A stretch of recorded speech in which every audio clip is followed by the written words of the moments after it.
theirs off, and then we can and that kind of goes into, I guess, realistically, the conversation we was having last week.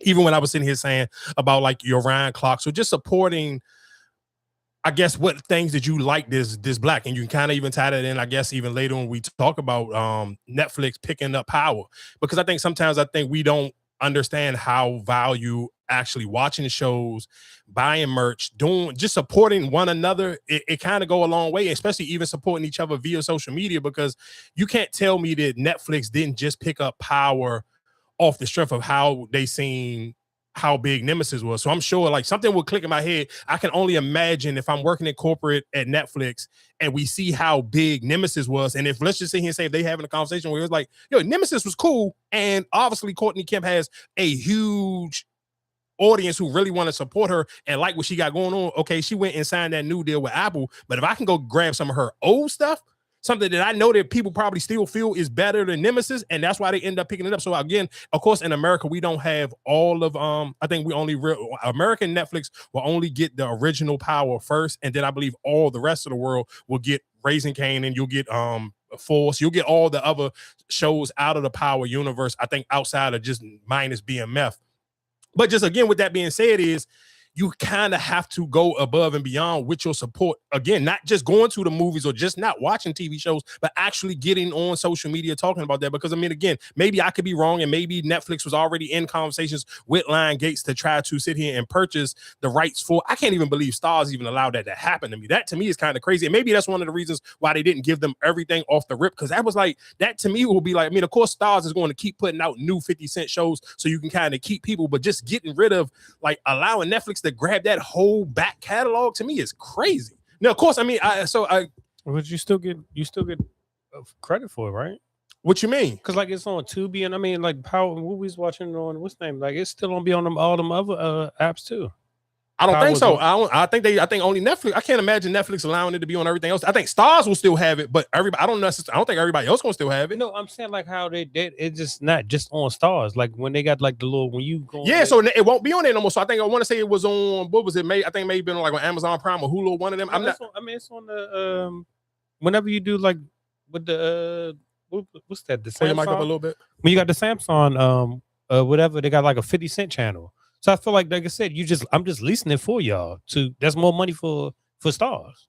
I mean, I get it. I hear what you're saying. To me personally, I couldn't imagine sitting here saying like that's your bread and butter. I mean, let's be honest. Again, it's like they still got their album catalog, right?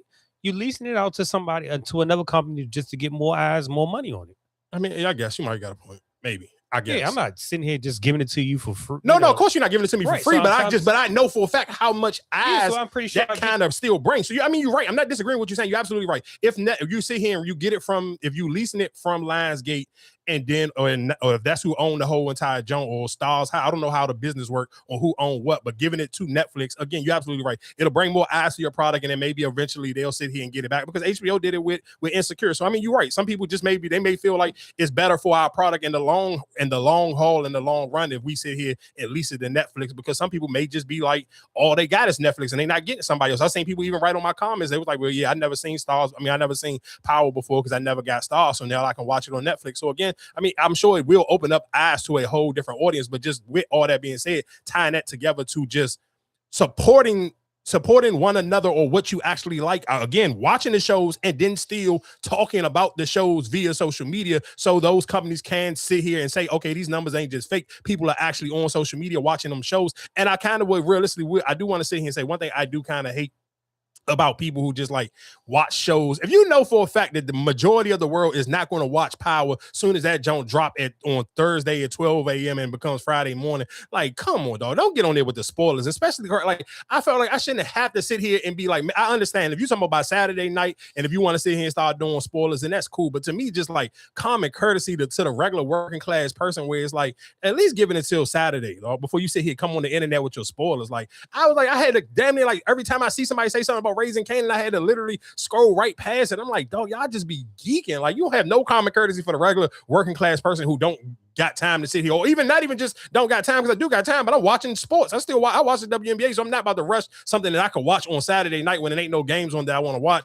And y'all sitting here already up down the timeline posting the rest in peace Uncle Marvin pictures and all that. Like, that to me is just corny. Like, bro, just give people at least until Saturday night. Like, Jesus But man, Christ. they probably feel the same with, like, what's the difference between you watching the sports? Like, if somebody, oh damn, I can't believe LeBron hit that shot, what, they supposed to not talk about it? But no, because it's a different, because that's something in real time. That came on in real time too. It came on at 7:00. They watched it. I guess that to me just corny. I mean, so some people, like I said, some people had that set time. Like, all right, it comes on at. I'm gonna be there. As soon as that joke come on at. Listen to what I'm saying. I seen people literally like if by Friday morning, people was already on the timeline talking about rest in peace to Uncle Marvin. If Family Matters and all that, when it comes on that day, you watch it. It's not like, I'm gonna wait till Sunday to watch it. I'm watching it that day, TGI Friday. No, I get what you're saying. I would understand it more and probably respect it more. What I'm saying is, I'm talking about. But if that's the case, if you had to watch it on TV instead of watching it on streaming, like, yeah, for sure, I would get it. I would understand it. I would respect it. That's how a lot of people do watch it. Some people watch it on Stars that day. So you can't, like I said, you can't be mad. I'm not paying for on demand, or I'm not renting it. You know what I'm saying? Like, some people watch it when it's live. I mean, I guess I didn't know people actually still did that. I felt like a lot of people still watch it live. All right, well then I guess respect. If you watch it in live in real time, then I guess. But I hate that. Because that's like, damn, don't watch it. Wait for me to watch it. No, that is what it sounds like. I get what you're saying, but I agree. Back in the day when everybody used to watch it at the same time, like when Power used to first come out, didn't it used to come out on Sunday or something like that? Or did it used to? Mm-hmm. I can't remember. Before it was a streaming, when it was just literally just a TV. I mean, when it was just a TV channel. I want to say it was either Fridays or I can't remember what day it used to come on. Something like that. I can respect it then. Where, okay, yeah, I think it used to come on like Saturday night. So I kind of understood it then. It was on TV in real time. I get it. I understand it. I respect it. But I felt like when it's streaming, give people the common courtesy, at least like a day to watch the junk. Like that to me be like, God damn, y'all be on the timeline off the rip. Just want to come up with your little AI rest in peace Uncle Marvin flies. So again, like I said, I do want to go into some of these clips on some of these Marvel people, because I don't want to sit here just because I'm not into it. I don't want to act like it's not a huge story on social media right now. It's not Marvel Comics' responsibility to give us the representation that you want. I said this before. It's not DC Comics' responsibility to give you the representation that you desire. This isn't a video about anger. This is a reality check. I'm going to continue to watch Marvel movies, DC movies, and read their media, but I already understood a long time ago that I can't get everything that I desire from companies that were not built on everything that I like. I got tired of people saying to me, if you want Black characters, to go make your own. So I decided to go make my own. If you want things done, you have to do it yourself. That's not just a saying, that's a fact. When writers and creators in Japan wanted to break into mainstream media in the world of fiction, they didn't ask Marvel and DC or criticize them. They started anime. They made their own projects, their own mangas, and they took it by force. I love all of these characters behind me, but I learned a long time ago to stop asking the same people who canceled the project to bring them back in some other way or capacity. It's not going to happen. Criticizing Marvel for not doing the stories that you desire does absolutely nothing. Taking action and supporting companies like us, and there are several companies like us that already has the representation that you desire, and doing your part to build us up to that level is how you get the representation that you desire. We are trying to build that type of foundation that they're receiving the criticism for. And don't get me wrong, of course we have characters like these that look like us, but we have characters that have Filipino mythology, Mayan mythology, indigenous mythology. We have characters that are Italian, Irish American. We have different types of people and represent a bunch of different groups. But the foundation that we're built on is not the foundation that Marvel was built on or the foundation that DC Comics was built on. And again, it's not their responsibility. I'm still going to enjoy their content. I enjoy all types of media, but complaining and criticizing them is not going to help the bigger picture. Support Impound Comics, support other companies like Impound Comics, and that's how the power gets put into our hands, where our type of stories do not get canceled on a regular basis like they always have. Comment what you think below, and don't forget. And the reason why I wanted to start off with that one, because that goes back into the conversation when I'm sitting here saying where it comes to the, even when people talk about music, where you see people get tired of, and this kind of go into a conversation I want to sit here and say, I say this a million times on here about like the South not having a real podcast voice, and I seen Ray Daniels kind of even done doubled down on that when it came to the back and forth between Lil Baby and Academics. Well, not Lil Baby, because Lil Baby ain't never said nothing, but Academics kind of continuously kids keep picking on Lil Baby, where there is not a huge, and not sitting here saying, because Ray Daniels is somebody from the South, so he is a huge Atlanta platform, but excuse me, all the younger dudes ain't going on his jump. So if you're not sitting here supporting him, helping his voice get bigger, then of course the mainstream voice is going to always be your Academics, your Breakfast Club, your Joe Buttons. Even going back into last week when we talking about Ryan Clark, and you sitting here talking about complaining about ESPN, and not necessarily, we're not talking about ESPN, what you watching on the games, but you talk about how they call and talk about games. There are a million of sports podcasts and even local ones. I tell y'all that all the time. To me, if you are like, especially if you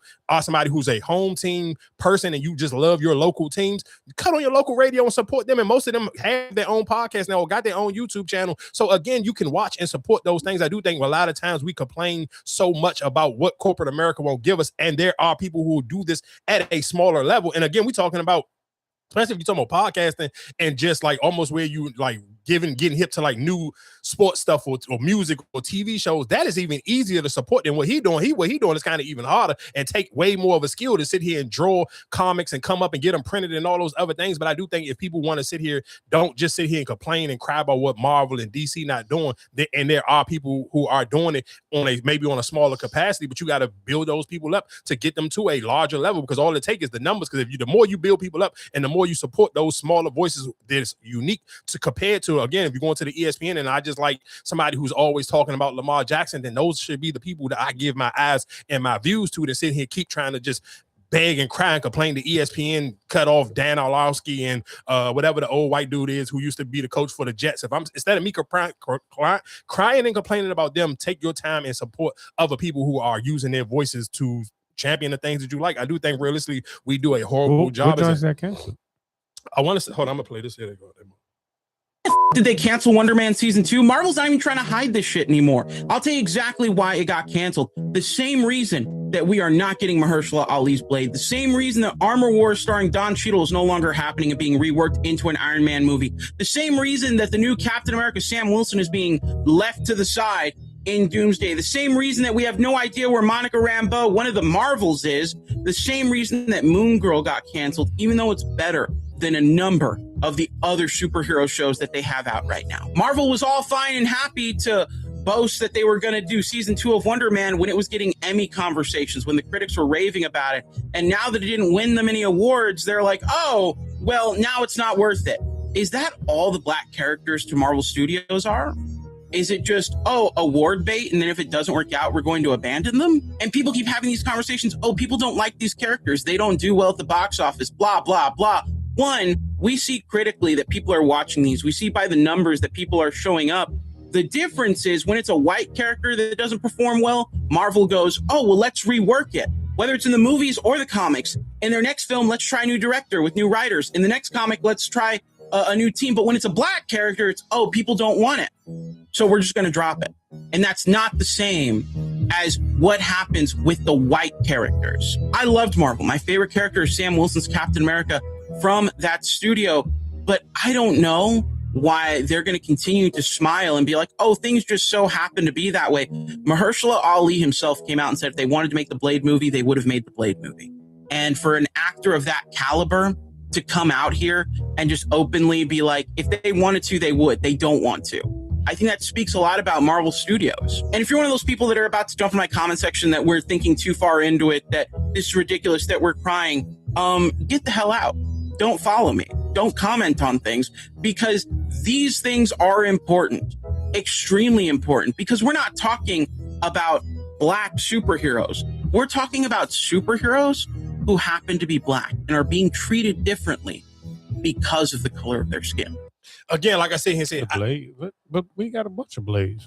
It was supposed to be a new one. I guess it was a new one. I guess I don't know. I think it's already been a new one without Wesley Snipes. Again, like I said, I don't know, because that's not my lane. I'm just literally seeing a lot of people on social media was complaining about, a lot of them was upset. And I get it. I understand. I want to say, didn't Marvel buy the DC thing? So I want to say, was Spider-Man counted as a Marvel jump? I know the numbers for this first week of Spider-Man was absolutely crazy. I want to say I seen numbers was like 900 million or something ridiculous like that. So I mean, I don't understand that business model. That's not really my lane. I wasn't a comic book kid growing up. I was more into like wrestling and just regular sports. So Marvel wasn't my thing, but I do just still want to use my voice and my platform platform to sit here and highlight things that I see because it is important to other people. And I know that realistically, that audience is kind of like, it's a very unique audience. So I don't want to say we talked about this, maybe what was that, like a week or two ago, when people were sitting here defending people, black or older, not even just black, but older people going to Comic-Con and other things like that. When people saying like, oh, y'all too old to be going to this, that, and the third. So this is my last one. I got this young lady who was talking about it, and then we can go into something else. Why the fuck do I keep turning around and I keep seeing y'all cancel black characters? Why the did they cancel Wonder Man season 2? Marvel's not even trying to hide this shit anymore. Because it's not 2020 no more. Yeah, a nigga has to die for us to get that kind of exposure on a consistent basis. Remember in 2020 when they killed George Floyd, and then they was putting black people on everything. Remember, they was trying to get forgiveness and get some of them black dollars again. And we was on credit card commercials, skincare, movies, shows, everything. We thought we was like, we finally getting the recognition we need. Yeah, it's 2026. They got what they needed. And it's back to what it was. So that's my take. All right, so I mean, that was my last one on that one. Real quick, Marcus, I seen you I seen you and I seen a couple other people post. What's the show? Lioness? What's that come on? Paramount. Oh, I don't got that. But I mean, do you got a take on it or something that you? Because I seen you. I literally seen it was so crazy. I literally seen your notes on the junk. Did I literally seen like 5 other people talking about it right out there? Seeing your junk. So I mean, you feel like you got to take on it real quick. No, the new season just came back on. What's Shorty? Damn, what's her name? Zoe. Zoe. Something like that. From the girl who played Colombiana. On what? The movie Colombiana. I don't know. The black girl. I ain't never seen that before. You saw it. It was in the movie. That was a black movie. Colombiana. She was a killer. She was a If I show you the picture, you know who she is. Yeah, you probably just got to show it to me again. So I guess for people who into that, like I said, I'm not familiar with that. I don't have Paramount. I get the last show that I was even thinking about getting on Paramount for was The Shot. I'm cool on Paramount just because anything that I would sit down and actually watch on Paramount. So is it just strictly a Paramount streaming joint? It's not on one of their actual TV joints. That's just a straight streaming joint. Real quick, I do want to sit here and say just new music real quick. And this is how I just know that like sometimes it's just who you are. Like if people just like you, they're gonna sit here and gas you up. I'm not gonna lie to y'all know I bang with Cardi B. I was a huge Cardi B fan, but I'm gonna be honest with y'all. That new Cardi B song was dog shit. I'm just gonna keep it a bean. Because everybody else is gonna sit here and lie to y'all. That shit was weak. I'm just gonna be absolutely honest. Like it wasn't like what was tight about it. Like it was just it's cool. Like it ain't like I'm not sitting here saying you gotta sit here and go make a video and be slamming it like, oh, this is the worst thing I heard. But it's not, I'm not about to sit here and act like this is the best thing I heard either. She could have kept it. That was song like if this was not Cardi B, niggas would not be like, oh, this song was fire. It's Cardi B, and Cardi B got a crazy fan base just like Nicki Minaj. So niggas just gonna be like, oh, this jump was good. Like let's call it spade a spade. If you felt like that Meek Mill's jump was weak, I'm telling you, I feel like the Meek should have left Dreams and Nightmares alone. But I understand the business purpose of doing that. But that Cardi B song was absolutely weak as hell, dog. Like I ain't even gonna lie to you. It's nothing I can even sit here and fake try to gas that up or hype it up. That to me would be like I feel like I wouldn't even have no real credit. I wouldn't have no real credit in my own voice if I sit here and came in here and was acting like, oh, that Cardi B song was fire. Like, bro, that shit was weak. Like, if we talking about out of all new songs that came out this week, the best new song that came out this week from any artist was Wale. And then shout outs to Wale for keeping the momentum going for yourself. Like, don't take your foot off the gas. You dropped the fire album. Everybody who listened to the album sit here and argue that this was the album of the year, and people still sit here supporting you and feel like you're not getting enough credit off the Leon Thomas Jones. So I'm proud of Wale for not allowing his moment to just die down. Keep your foot on that neck and keep just putting out music. Like I ain't mad at you at all, Wale. So again, shout outs to Wale. Again, even with the Meek Mill jump where it's like, I understand what Meek trying to do because realistically, again, I'm sure he didn't feel like I can't say he didn't reap the benefits from Dreams and Nightmares because of course he did. He didn't got to tour the whole entire world off of that song. That song, I'm sure he didn't got least allowed the NFL and everybody else to sit here, especially when the Philadelphia Eagles was winning the championship. That song will do super crazy. It's gonna go crazy again when the 76ers make it to the championship, whatever case may be. That's going anytime anything big happen in Philly, that song will always ring off. But I'm sure Meek probably wants to be able to make more money when he's sleeping. So you're trying to recreate that moment again. And I just think realistically, you're never gonna be able to recreate that moment again. Like that to me was just like he don't own that shit. No, I'm sure you don't. Yeah, think about it. You gotta think about that. So what was the fuss with? Then why was he fussing with LeBron about the whole when they did their little campaign? with the shoe shit. But you know, you got them. I mean, that's the wording, but just the actually owning the song. Hell, it ain't no way. You got to think about it. He ain't been out for that long, so I'm sure he don't own his publishing right or his even probably don't even own his masters or nothing. So that song ain't just like you. How he gonna own it? That came off his very first album. I know for a fact ain't no way the hell he own that. He ain't been out long enough. You got to think about most of these artists when they sign them crazy deals, and you got to think about the Wale. I mean, Meek signed to like one of them deals, like where I'm sure he was desperate for a deal. He ain't had no real bread. He had like a kind of a buzz at that time, but he really didn't because. So I can imagine that deal for that album wasn't no great deal in his favor. So now you're trying to recreate something where you can sit here and say, okay, if I can run my streaming numbers back up. But again, I think even for somebody like Meek, you just got to drop more music, dog. You can't just sit here and just be like trying to do a little one-off with that song. Like it's okay, but it's not. It ain't nothing that I'm about to sit here and go add to my gem playlist. Like I heard it was cool, but like even for Meek, like you ain't even rapping about nothing. Like that's the crazy thing. Like okay, if you're gonna redo the junk, like put some pain on it. Like you just literally coming back on that junk. To me, why did you even redid it? I'm telling you why. Left it alone. No, I get everybody know he should have left it alone, but we know why he didn't leave it alone because I'm trying to get some bread. But then, why not just put out more music then? That's what I just said. But I'm showing his mind where he didn't put out he didn't put out new music, and people kind of ain't really talked about it. So then, do you really win the battle when you say you go independent? Do you really win that battle? You only can win that battle if you really got the appetite to put in the work. Think about it. Meek put out that little 4-pack project. What was that? Last year, whatever the case may be, he had the junk or shit. Even when he had that was last year. I want to say that was like last 4th of July because they had a song when they called 4th of July. It was him and Friday. That shit was a minute ago because it was after they had the song on Friday album, the junk Proud of Me, and that junk got nominated for a Grammy. But even for Meek, it's like you can't get. When him Rick Ross did that joint, that was like 3 years ago or 2 years ago. That shit was a minute ago. That Rick Ross hell yeah, you talking about that shit was a minute ago. I think I fought you then. Why? Because, like I said, you keep putting out. Yeah, that Rick Ross and Meek Mill album came out 2023. So you talking about damn near 3 years ago. And then he just been putting out little. Let me see. When was this that little 4-pack Johnny put out? Hold on, let's go. Meek. EPs. Here we go. When was this? He put that out in 2025 again. Yeah, I told you. The indie pack was called Indie Pack Volume 1. He put out in 2025.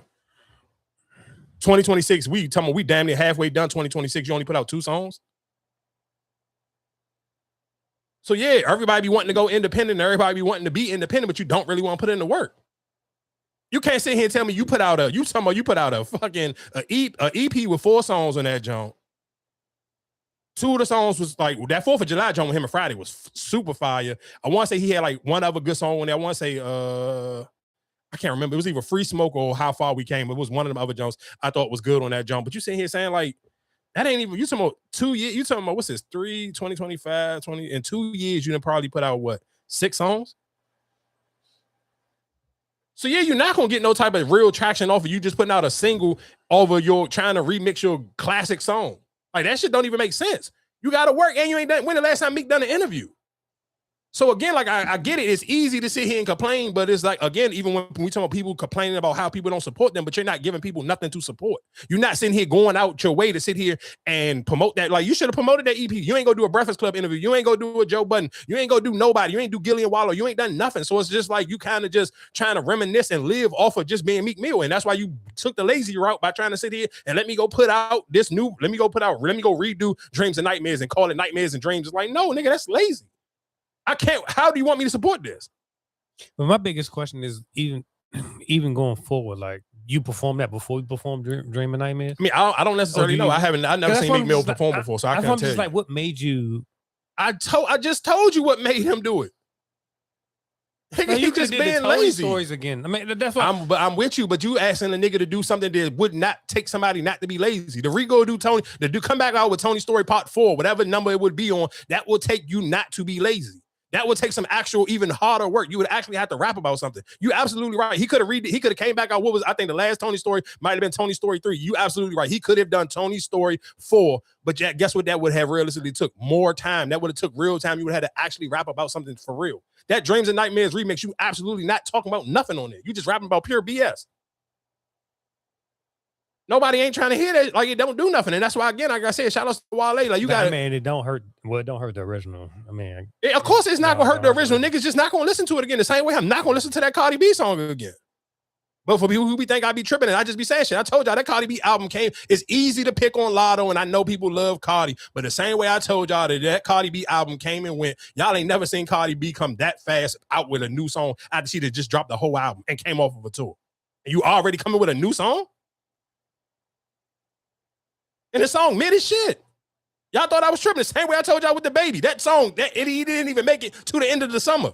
Kids ain't even back in school yet. He did not make it.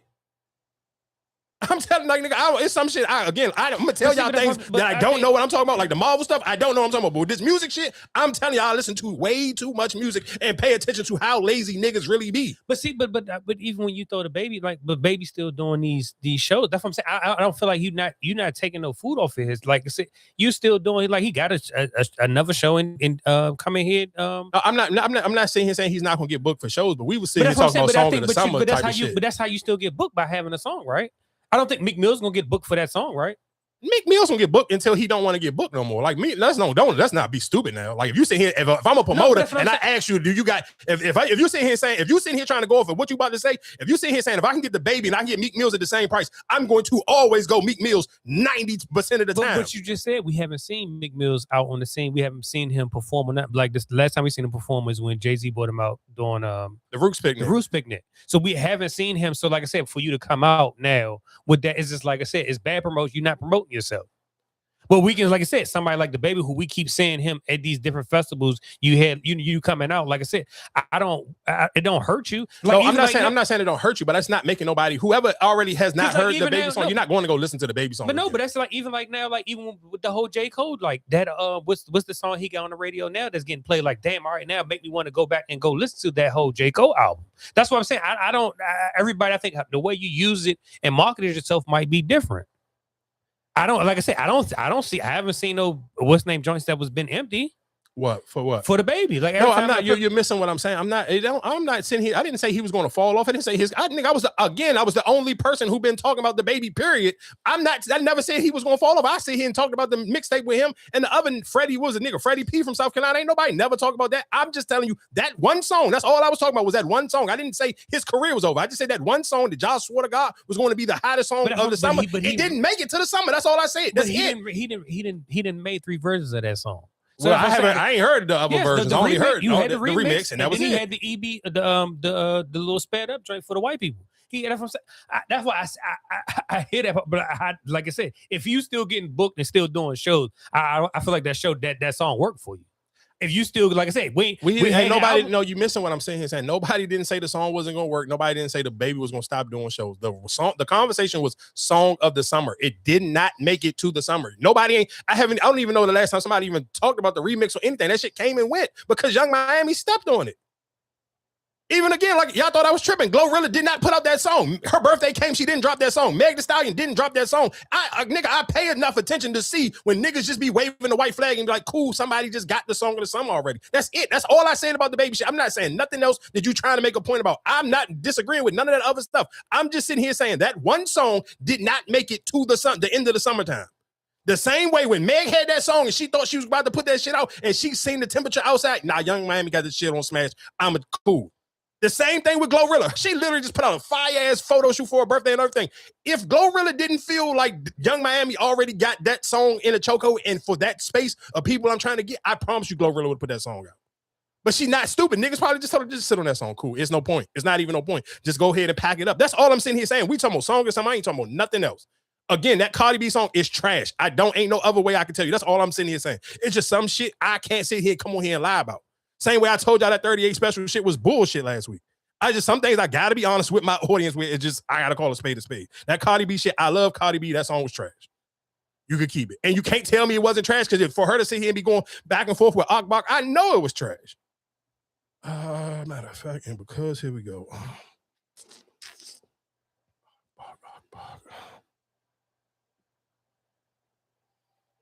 I promise you, this is not a response to you.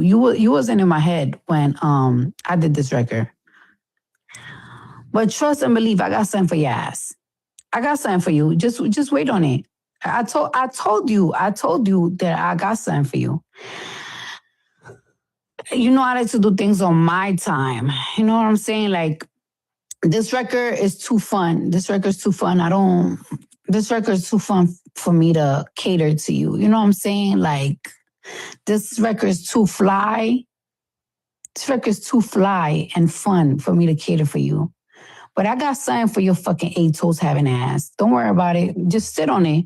Wait on it, because I got you. Maybe on the next record, maybe on the album. Don't worry, Bookie. You're going to know that it's just for you. It's not going to be no second guessing. What's going on, Akbar? What happened? Hey, Yancy, what's up, boo? I ain't know what's up. Nothing, just chilling in the house. And again, you know, and y'all can say, you can say what you want. To me, the only reason why I don't like even with Cardi, I mean, again, you want to go back and forth with Akbar, cool, because I mean, she didn't cross, if you feel like she crossed the line or whatever the case may be, the same way you feel with Bia. But to me, just the sport of music, I do feel like it's a little bit corny for Cardi B. Nicki Minaj would never go this far down the rabbit hole to just be punching that bullshit. Like, Cardi B to be punching down at Akbar is just like, come on, dog, what are we doing? Like, you too big. You literally just came off of a tour, a sold out tour, and you punching down at Akbar. Nobody don't even know an Akbar song. But if nobody else say nothing, I think. Come on, dog. But who? But right. But you ain't got to diss nobody. But hear me out, right? But you saying even with Nicki, like I said, Nicki, she don't respond to everybody, right? So that's what I'm saying. But you, like. Cardi, who else is she supposed to address? That's all I'm saying. They don't respond to nobody, then just leave it alone. Akbar, come on, dog. But I feel like that's the timeline. You saying the algorithm, you're going to go off of what's on the algorithm, right? I mean, I guess that to me just I feel like Cardi B should be just, if you're going to shoot it, I don't even know who you should be shooting at, but it shouldn't be Akbar. That's all I'm seeing here saying. Like, if you want, I think that's just somebody spoke up. I didn't shoot at her on the record, but you spoke up about it. And saying that I'm talking to you or I'm talking about you. I just feel that's what I'm saying. That to me, just with Cardi doing that, I feel like that shit is beneath Cardi B. Like, but maybe I'm wrong. Maybe it ain't beneath Cardi B. Maybe Cardi B feel like I can just, if whoever say something to me, if I got time for him, I'm gonna make time for him. Again, you're absolutely right. If we just playing the algorithm game, it's gonna keep Cardi name on the algorithm. Then I guess do your thing. I couldn't imagine like, to me, and this is what I'm saying. And I'm the reason why I'm saying like it's just super low hanging fruit. Think about Erica Banks kind of like had at least some type of look. She at least got one hit that people know. Meg never shot it back at Erica Banks. Like, what the fuck am I? I'm fucking Meg Thee Stallion. Why would I do this? What was the song Erica Banks had? She Bust It. That's the one who did the remix. I mean, what was the old song? The remake. I can't remember. I just know her biggest song was Bust It. I'm not about to say it and make it like I know a bunch of Erica Banks songs all the time in my head, but her biggest song was Bust It. So all I'm just sitting here saying is if Meg didn't respond to that, like, I just don't think that Cardi B should be responding to fucking Akbar. Like, that shit to me is just like some love and hip hop shit. But that's my thing. But if I didn't know that she was actually taking shots at me, you know what I'm saying? Like, I like the song, but I didn't know she was taking a shot at me. Why would I respond to it? We didn't know she was shooting at Meg, right? That's what you. No, she wasn't shooting at Meg on that song, but she done literally went back and forth trying to like get Meg attention for a minute. When Meg leaving whatever the little label was, she was with the baseball nigga, and then Erica Banks was signed to that same label at one point in time. And Erica Banks was trying to shoot at Meg Thee Stallion. Yeah, but I think it's a difference when it's you trying to shoot at me, or like I said, Cardi, she didn't say nothing, but you responded to what I put out. I mean, I guess. Just me personally, if I was managing Cardi B, you wouldn't be wasting your time on no goddamn Akbar. Crying, y'all know I'm not crying. Y'all know one thing about me, bitch. Okay, you think a little Latino woman making me cry? Girl, shut up. You on the internet talking about my mama. What was all this energy when y'all had to want to fake cancel Nicki Minaj because she said what she said in a verse by Megan mama? You don't run nothing. You keep saying somebody messing with somebody. Everybody that I went up against was with you. Stop acting like I just can't start and shit. You know damn well. This how I know you really on some bullshit right there. You might be high hoe. You ain't no bad bitch. Bad bitches don't smoke no new pokes. Get this hoe a new poke and a shout. This hoe want a shout. Look at this hoe. This hoe want a shout. You smoke shouts, hoe. Going back and forth with no hoe smoke no shots. You smoke a shot. Get that whole shot in a Corona. Ain't my arguing with you, motherfucking Latino. You a fucking Latino woman. How ain't nobody, you don't put no death. I'm scared of no Latino. Fuck y'all talking about. Y'all bitches scared. I ain't scared of that hoe. Hoe ain't moving me. You don't move me. You sent niggas in to touch bitches. Cause you want to act like you just so hard, hoe. I'm telling you, boom, boom, boom. That's all you gonna hear, that blick, bitch. I put it on my mama. That's all you gonna hear, that blick. You gonna hear that. That's that. And that's again, like, why the fuck do you want to go back and forth with somebody like that? That to me, just for Cardi B, I just feel like that's absolutely just below that just is stupid. It's not even on purpose. But I guess real quick, I do want to see here, can we get, I guess, kind of go into just a little bit of the mess going on, I guess, in the podcast world, because we kind of talked about it for like a hot second last week when it was Mandy B versus Joe Budden. So Mandy went on Carlos King's podcast. I want to say this joint is literally only on Patreon. So I guess I'm not even about to say him making like, I think only thing I know about Carlos King, I want to say he does all the like the big reality shows. I want to say he hosted like he do the reunions and stuff like that. And I know he does have a lot of those women on his podcast. The one that his regular joint on YouTube, he be having a lot of those women on his joint. But I want to say he has a Patreon exclusive that I want to say I always kind of see him, Mandy, and what's my girl name? Joel. What the hell is this lady name? She was trying to interview for the Breakfast Club, John. I'm mad. I'm Claudia Jordan. He has an extremely popular and successful podcast called Decisions. Mandy was talking about marriage, and Mandy made a comment that marriages are for broke people. And she gave her reasoning for that. Joe Budden and his co-host decided to talk about Mandy's comment.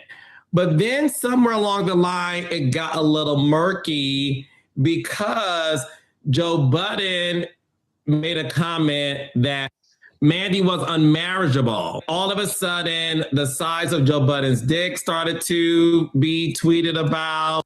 He leaned into like horrible decisions, the brand that I've made, the things that I've shared about my sex life. All these things make me unmarriageable, so that he was insinuating that my take on this is simply because nobody wants to marry me. Well, I don't want to be married. So, you calling me unmarriageable is really funny, but he took a shot at my brand. He took a shot to me, I felt like, at my character. So what did I do? Get on live because I ain't got no sense. And so I started talking shit about him. And then I was like, well, that's funny because he tried to fuck. So then, hold on. So then he really went off and started body shaming me, fat shaming me, said, I knew what you looked like before you got the money and before you lost the weight. You would fuck up my Carfax, as if he's not a...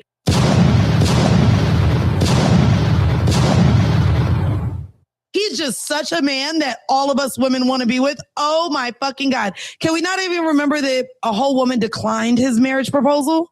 So who's unmarriageable? Let's be very clear. So then he goes in because I said he tried to fuck. Now, where that stemmed from, I'm not a teenage woman. He came to my home one day to pick up a plate. I be cooking for people just like you do, Claudia. So when I cook a lot. At the time, everybody was telling him I know how to cook. So he came all the way to the Bronx. You guys were friends at the time? Or yes, it was like friends, however you could be friends with Joe Budden. Okay. I don't think he genuinely has friends. Yeah. He doesn't treat anyone well. So there's that. But he came over and got a plate. Well, the 45-minute drive it took him to get from the Bronx to Jersey, he felt the way I didn't invite him up. He thought I was going to invite him upstairs. Well, if a nigga wants to come upstairs, it's not to watch documentaries or read a book, babe. Like, so if you wanted me to invite you upstairs, even if you just wanted your dick sucked, regardless, you felt a way that I didn't invite you upstairs. I'm a grown-ass bitch. And if a nigga feels a way for not being invited upstairs at 10 o'clock at night, what am I supposed to think? And he has... So I do want to play Joe Budden's response to this real quick. And one thing I can appreciate about Joe Budden, the fact that he is on the Forbes top 20 paid podcasters of 2026, and he still make time to go on Spaces to sit here and have back and forth with just random people on Twitter or defend his character, I respect that, because I'm not even gonna lie to you. If I was Joe Budden and I made $20 million in a year, I may be above even sitting here paying Mandy B any type of attention. So I respect that Joe Budden got time and he still make time for his Twitter fans and kind of still get on spaces and do things like that. Because I promise you, if I seen $20 million in 1 year, it's not no way in hell I'm having even a slight back and forth with Mandy B about getting my dick sucked or trying to fuck or anything like that. Laughable now.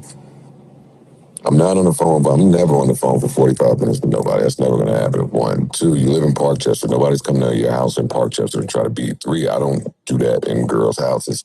4, Mandy done gobbled down 5 niggas in this crew. Like, she gonna make me go spill it. Like, leave me alone. Like, do she think people don't know? Like, stop. Don't add me to that. Like, leave me out of this, man. So did you take the ride up there? Like, did this ever happen? It almost sounds like you're insinuating that a ride never occurred to Parkchester. I mean, you want me to be honest? I don't even think me and Mandy were speaking in 2019. Now, when the podcast was going, would she have made a plate on Thanksgiving and gave it to my driver?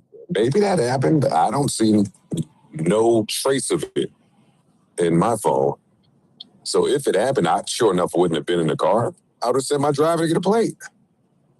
Is the driver you're with now the driver that would have been around? Yes. This is my same driver for the last 9 years. Does he have any recollection of the events? I mean, you're with him right now. I could ask him if that would be some type of confirmation. Please, that's fire. We need to talk to So. So's got the show. So got the dough. Does he have a Twitter? No, I mean, just ask him in the car. Like, yo, let's So. ask him. Hey, So, how many times we ever been to Parkchester in the last 8-9 years? Parkchester in the Bronx. What you say? I don't remember going to Parkchester. Exactly. Yeah, no, we never been to Parkchester, dog. I only ever been to Parkchester to see Amani, and that was before I had a driver. That's when I was, rapping still. And Mandy's delusional. I don't know what she's painting or what she got going on, but I'm praying for her. I don't mean I know ill will, but she's a little off. So you're saying like the whole thing, like she's just completely. I'm saying that I don't recall none of what she's talking about ever happening. The plate, the driver, a call, none of it. None of it. Wow. Show a text, show a receipt, show her anything. Play this thing out. I tried to fuck, and then what happened? Then I gave up, and we started doing a podcast together? Yeah, that story kind of doesn't make sense, but... You know what makes sense now? You know what makes sense now? Her delusion, because she gobbled up 5 niggas in the crew, so she just thought you was going to be number 6. She thought you were a Manny. Yeah, I get it. So it makes sense. You know what I mean? Yeah. Listen, and that's with respect to her. That's the thing. If it did happen, she wouldn't tell nobody.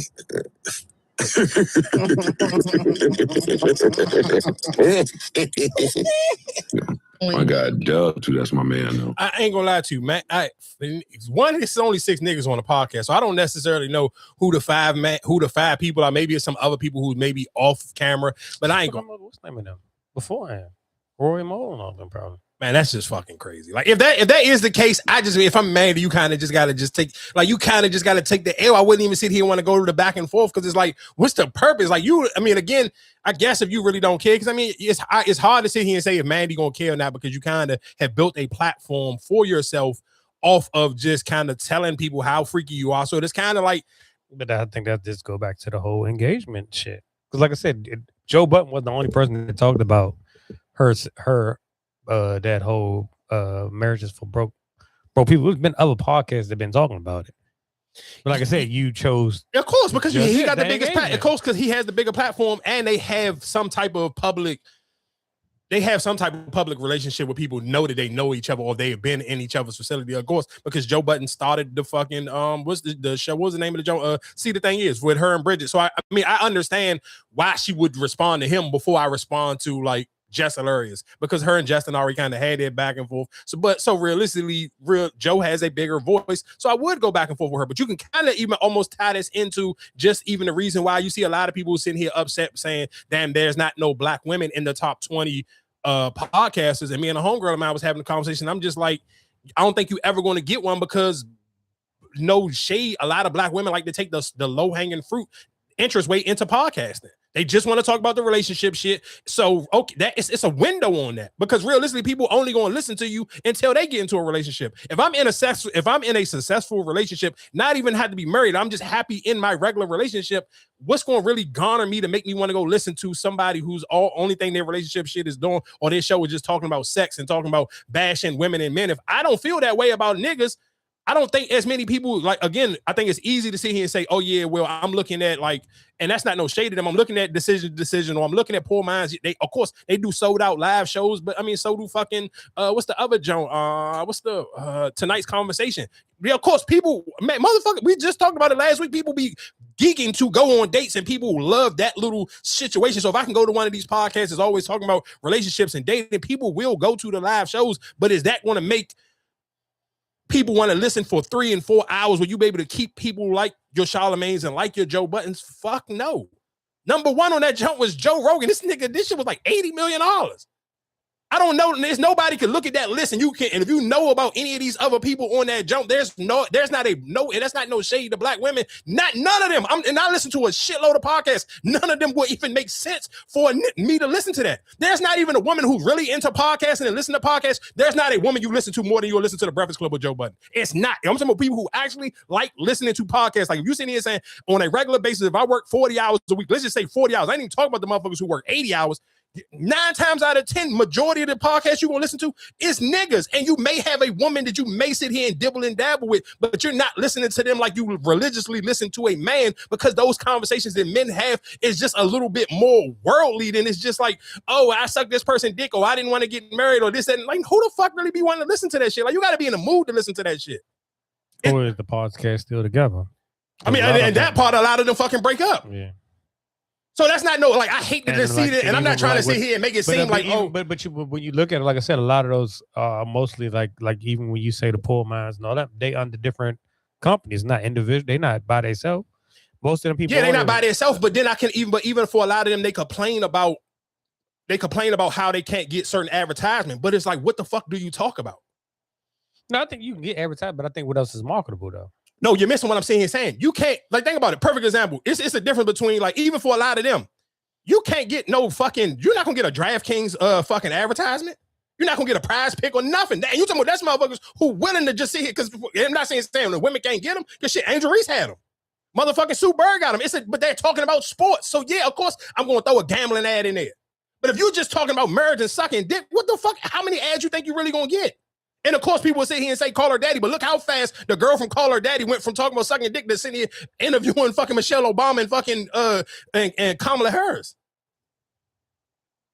So that to me is just like, you can't sit here and look to be on somebody's top nothing list if you closing the door for yourself. Because I'm telling you that relationship podcast, I say this shit a million times, bro. That is the easiest gateway. Like even for people who talk about sports, music, though, you know how hard that shit is? You got to sit here and really earn your fucking listeners' respect for them to sit here and be like, do I even give a fuck about your music opinion? How the fuck do I care about your sports opinion? That's why it's easier if I used to play in the NFL or the NBA, it's easier for me to sit here and start a podcast and niggas will listen to me because I actually played the sport than it is just a nigga sitting on his couch. But it's easy for any random girl who look halfway pretty to be like, oh, I suck 20 dicks. Here go a bunch of niggas liking your shit on Instagram. But how far is it really gonna go to you? If niggas really think I'm tripping, go to whatever podcast you feel like go super crazy via social media and go watch their fucking YouTube jump. It do not be the crazy numbers compared to what their fucking social media presence is, because most people, I can like it via Instagram or TikTok and may like somebody sitting here arguing, talking about how they get their butt ate, but I'm not about to sit here and go listen to that shit for an hour. So that's the only thing I can sit here and tell people. Don't sit here and be mad about that list. And if you're being honest about what people are putting out to the world, it kind of just it don't even make no sense. And even if you sit here just saying the two black men on there, I think it was I want to say the other dude. I think that when I was listening to Joe and him, I think they said dude that was like in the top 5. I want to say he was black, but he was like one of them biracial looking niggas. So if we just keeping off the two people that we know, per example, I'm keeping it Joe Rogan, Joe Budden, and fucking Charlamagne. Just watch how wide the topics that they talk about. And they got more than just one. You know what I'm saying? They got a network. Not even just the network. It's just even the shows. Joe Budden don't got a network no more. It's just his show. But you still that money off of the Patreon, all that. But for sure. But I'm just saying saying. But of course, because that's what the Forbes is about. Of course, the money that you make for sure. Just off of it's just your podcast. It's off the money that you made for sure. Off the podcast. Charlamagne got his podcast. He got the Breakfast Club, and he got the Black and the. But the Black Effect Network. That's not the reason why he made that. The reason why he made that list or got that money. He been had the Black Effect Network. That's off of his new deal he just got off of the strength of him being on Netflix and what the Breakfast Club is bringing in. I don't even think that got any shit to do with the Brilliant Idiots. To be honest, I don't necessarily know. I can't sit here and say because I didn't go read and see them doing a breakdown on it. But ain't that what they usually do when they do the Forbes list? Like when they do the rappers, the Forbes list is like what you that year accumulate that. Like I'm not gonna lie to you. I should have probably I didn't know that we was gonna go that into the conversation. I probably should have just looked a little bit harder into what they were accumulating. Yeah, because I don't think it was just like off a podcast. Like you just made that off your podcast. I think it's like whatever. Shit, but I'm 100%. Joe Rogan don't have no network. I'm 100%. I can go. I don't know about Joe Budden. And I don't know about Charlamagne, but Joe Rogan only do the Joe Rogan podcast. That's it. That's all. Yeah, and his is always number one on everything, right? For sure. Yeah, so that's what I mean. Besides, that's what I'm saying. But everybody, I feel like it's like with the Joe Buttons and all them. Like I said, it ain't too many other black people on there. So that's what I'm saying. I feel like, but again, even if you just keep it at Joe, let's just keep it just at Joe Rogan. Joe Rogan, because like the Kelsey twins, they made off of their deal for that. Yeah, the Amazon Prime. Yeah, the Amazon Prime. That's what I'm saying. But I feel like with Joe and them, they have different. Like this, it ain't just that Joe Budden. I feel like they made it off. No. Listen, I hear what you're saying. I'm not disagreeing with you saying, but it is still realistically just off of the Joe Budden show. But it's just numerous ways he makes money off of that show. Yeah. Yeah, so but that's not a network. That's just him. That's all. It's still off of that one show, but it's still off of my Patreon. It's off of my Prize Picks ad. It's off of my YouTube revenue. It's off of all of those things, but it's still based on this one show. It's just broken down into different ways that people are watching and listening to it, or the way I'm getting paid off of it. But it's still based off of this show. It's literally just this one show. I don't have no other shows. Whatever show he got, he don't got no other shows. That's it. But it's off of, hey, all of these people are subscribed to my Patreon. All of these people still watch my stuff on YouTube. And all these people still listen to me on Apple Music. And then that's on top of my Prize Pick junk. Again, not no shade to the women, but it's just like when you sit here and think about it, if you be honest, anybody who may get offended, go sit here and say, hey, what's my favorite black women-led podcast? And then ask yourself, if you really listen to podcasts, how do you listen to them women more than you listen to whatever your favorite male podcast is? 9 times out of 10, the answer gonna be no. But I guess real quick, while we sit here talking about just listing things, they have put out a list for the top 10 songs that were on MySpace because MySpace, I guess Tom came out saying he's going to try to re-release MySpace. I don't necessarily know how it's going to work, but I do want to go down the top 10 songs that were on MySpace from 04 to 09. Number 1 is Crank That Soulja Boy. Number 2 is a Milli by Lil Wayne. Number 3 is the Shock Boys, Party Like a Rockstar. Number 4 is Hurricane Chris, A-Bay. Number 5 is Throw Some D's on It by Rich Boy. Number 6 is Young Jock Is Going Down. Number 7 is T.I. You can have whatever you like. Number 8 is Featuring the Gang, My Life. Number 9 is the Franchise Boys, Lean With It, Rock With It. And number 10 is Flo Rida and T-Pain, Get Low. Any of those songs surprising to you? They kind of, to me, I feel like it kind of makes sense, especially for the top. The top 5 kind of, the top 6 actually really kind of makes sense. The only one that kind of be like, I'm surprised with is number 7 and number 8, and that's the T.I. Shit, even for Franchise Boys, Lean With It, Rock With It, I'm kind of surprised it's bigger than White Tee. Well, how did they get them numbers? I'm sure they went off of who was adding whatever songs. But MySpace, it was more so you made the codes and you put whatever song you like. That's what I'm saying. It wasn't like, no, how would you count like what songs was being played? We definitely wasn't doing streaming then. Back then, that was off whatever code you put in or whatever. It wasn't no copyright stuff. So how would you even go off of the numbers? No, but but I think, but sometimes you can add them if the artist already had their songs on their junk. Oh, like I said, for me, I was big on MySpace. All my shit was, as I said, but I yeah, don't but know. that was you probably just putting whatever songs. But that you everybody's might have doing that. No, but I get it. But imagine if, like, let's just sit here and say for people who your favorite song may have been Crank That Soulja Boy, and Soulja Boy already had the song on your jump. You didn't have to do the code yourself. But I don't think nobody. That's what I'm saying. How did you do that? Like I said, when MySpace was MySpace, I don't think nobody. They didn't have that. It wasn't. My brain don't go that far back, so I can't remember how to put the songs on it. It wasn't like what was really calculating that.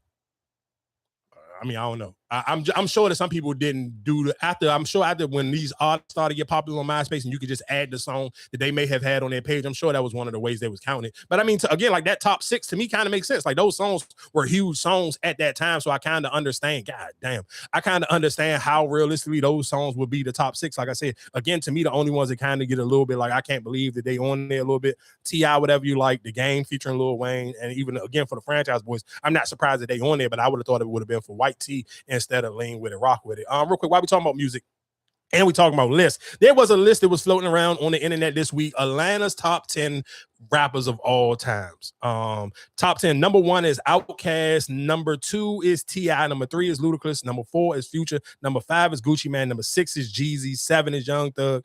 8 is Lil Baby. 9 is the Migos. 10 is Killer Mike. I believe I sit here and seen this list before, so I apologize to people if we talked about this before, but I just want to sit here and say I don't think Ludacris should be in the top 5. I'm cool with him being on the top 10, but the top 5 to me is kind of nuts. Why? Especially at number 3. Why?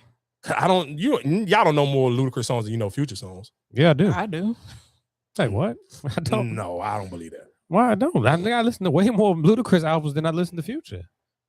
You talking about, yes. Back in Ludacris when yes. I'm not saying that Ludacris ain't have a run, but I don't necessarily know when the last time one of y'all done listened to a Ludacris song. When the last time somebody listened to an Outkast song, they're just saying top rappers. Yeah, that's why I don't. Okay, but I'm sure. But no, perfect example. Just with Outkast, I'm sure more people have reached, especially if you've been to a wedding. I'm sure you've heard.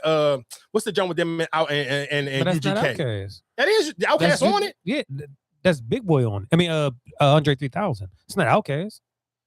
So that takes it out. No, hell no, don't take it out. That's still that song by itself. Yeah, the reason why I can understand them being number 1 on their jump. How many times you done heard "Move Bitch"? You didn't heard "Move Bitch" throughout this year. Movies on Bad Boys, like you didn't heard "Move Bitch" move out the way. I ain't heard "Move Bitch" in a long ass. Nah, right, but you're a Future fan. But like I said, somebody who listens to I don't. Why wouldn't he be in the top 5? I'm not gonna lie to you. I know some Ludacris songs, but I ain't no way on God's green earth I'm about to sit here and be like, I feel like Ludacris should be above Future. I ain't even sitting here saying that he can't be above Gucci, but I don't even think Ludacris should be ahead of the fucking Migos, if I'm just being honest. Like the Migos run was way bigger than whatever the fuck Ludacris had going on. No, I don't think it was. What Ludacris song bigger than Bad and Bougie? I mean, you comparing like 90, like tell you in that era when he was buying, you had to buy those records. Yeah, Ludacris was not chump. That's what I'm saying. I ain't saying he chump, but we just talking about just off of songs. You're not what's a Ludacris song right now that you can hear that you will be more than if I hear Raindrops, Drop Top. I don't give a fuck where we at right now. Somebody say Fantasy.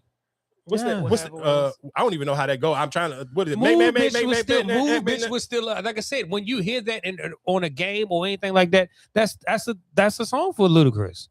I guess I'm not disagreeing with you, but I'm just sitting here saying, take Move. I can go get Move Bitch. We can clip this up and make it a thing. You can take Move Bitch. I'm taking Raindrops, Drop Top, and nigga, like even the whole thing with Joe Budden and them. Do I look like I got left off of Bad and Bougie? That Bad and Bougie shit was just too culturally big compared to Ludacris to any of that. Right. So if you take this right, if you have, let's just take FedEx Field. FedEx Field is full with anybody, right? And they played that and Move. People are going to sing along to Move Bitch. I'm not disagreeing with you, but more people gonna go crazy when they hear that Raindrops, Drop Top, under the hot box. Look, man, Bad and Bougie is Bad and Bougie, dog. That song is ridiculously big. It's not to say that it's not, but so is Move Bitch. For sure, I'm not disagreeing with it, but that's why I'm sitting here saying the Migos shouldn't be number 9. How do you say he should not be up there? I say he could be in the top 10. I'm just sitting here saying I don't think he's top 5. I ain't sitting here saying he shouldn't be top 10 because like he can be. I would put him still ahead of Killer Mike. I would probably even still put. I'm still put him ahead of Young Thug as well. And I'm cool even if you put him ahead of Lil Baby. But I just think realistically for me, I don't think he should be ahead of I don't think he should be ahead of Future, Jeezy, the Migos. But you think Outkast should? Yeah. But you have any? What's the Outkast song that you think that's? I don't think nobody on this list got a song bigger than Bombs Over Baghdad. Well, when the last time you heard that? I know how big that fucking song is. Bombs Out of Baghdad. Man, shake it, a Polaroid picture. Shake That's not Outkast. That was a solo. That's Andre 3000. That was Andre 3000. Hey y'all, was Andre 3000. It was a group album. He never put out a solo album. Right, but it's still but listen what you just said, and you just saying that move bitch. Like that's what I'm saying. Those are iconic songs. So that's what I'm saying. For sure. None of those Ludacris songs as big as them out. Welcome to Atlanta. Songs. Welcome to Atlanta was a thing, right? And who was on there? Ludacris was on there when that's what I'm saying. I don't see how you say when you talk about Atlanta, you have to mention Ludacris. I didn't say don't mention him. I just said he, to me, shouldn't be in the top 5. That's it. That's all I say. Didn't say he shouldn't be top 10. I'm not trying to sit here and say that, but I'm just sitting here saying there are niggas from Atlanta. When you think of Atlanta, you could still realistically sit here and say, and then you got to sit here and say, we talking about the last 15 years. Because, when Ludacris had his moment, cool. But Ludacris, we ain't sitting here saying, like, you wouldn't be mad if you go to the club and you don't hear no Ludacris tonight. But you would look at the DJ a little crazy if you don't hear no Future. That's all I'm sitting here saying. If we went to a club in Atlanta, what's the list of niggas that you would kind of look at the DJ and be like, this nigga kind of was cheeks. He ain't play no Future. He ain't play no Jeezy. He ain't play no Migos. That's how you would feel before I sit here and say, he didn't play Move Bitch tonight. So then Outkast shouldn't be a number 1 then, right? It depends on the age of. If we say we go to a 40 and over, we go to a 40 and over, we go to Atlanta. Let's say we go to a 40 and over club, and we in Atlanta right now. We going to a 40 and over club. What songs would you kind of look at the DJ and be like, damn, we must have picked the wrong club tonight? You would sit here like he gonna play some type of Outkast. It's Outkast, dog. Okay, cool. He don't play no Outkast. You sit here. Okay, my question would you be mad if you didn't hear no Ludacris? No, nobody would be mad if we go to the club tonight and we had a 40 and over spot and you didn't hear no Ludacris. You would not give a fuck. But that's why I say I think they're going off of your run or your impact that you had on Atlanta. And that's all that is. You can't. Ludacris had that impact. And not think about Ludacris. With the nigga, the beard and the little sideburns like that.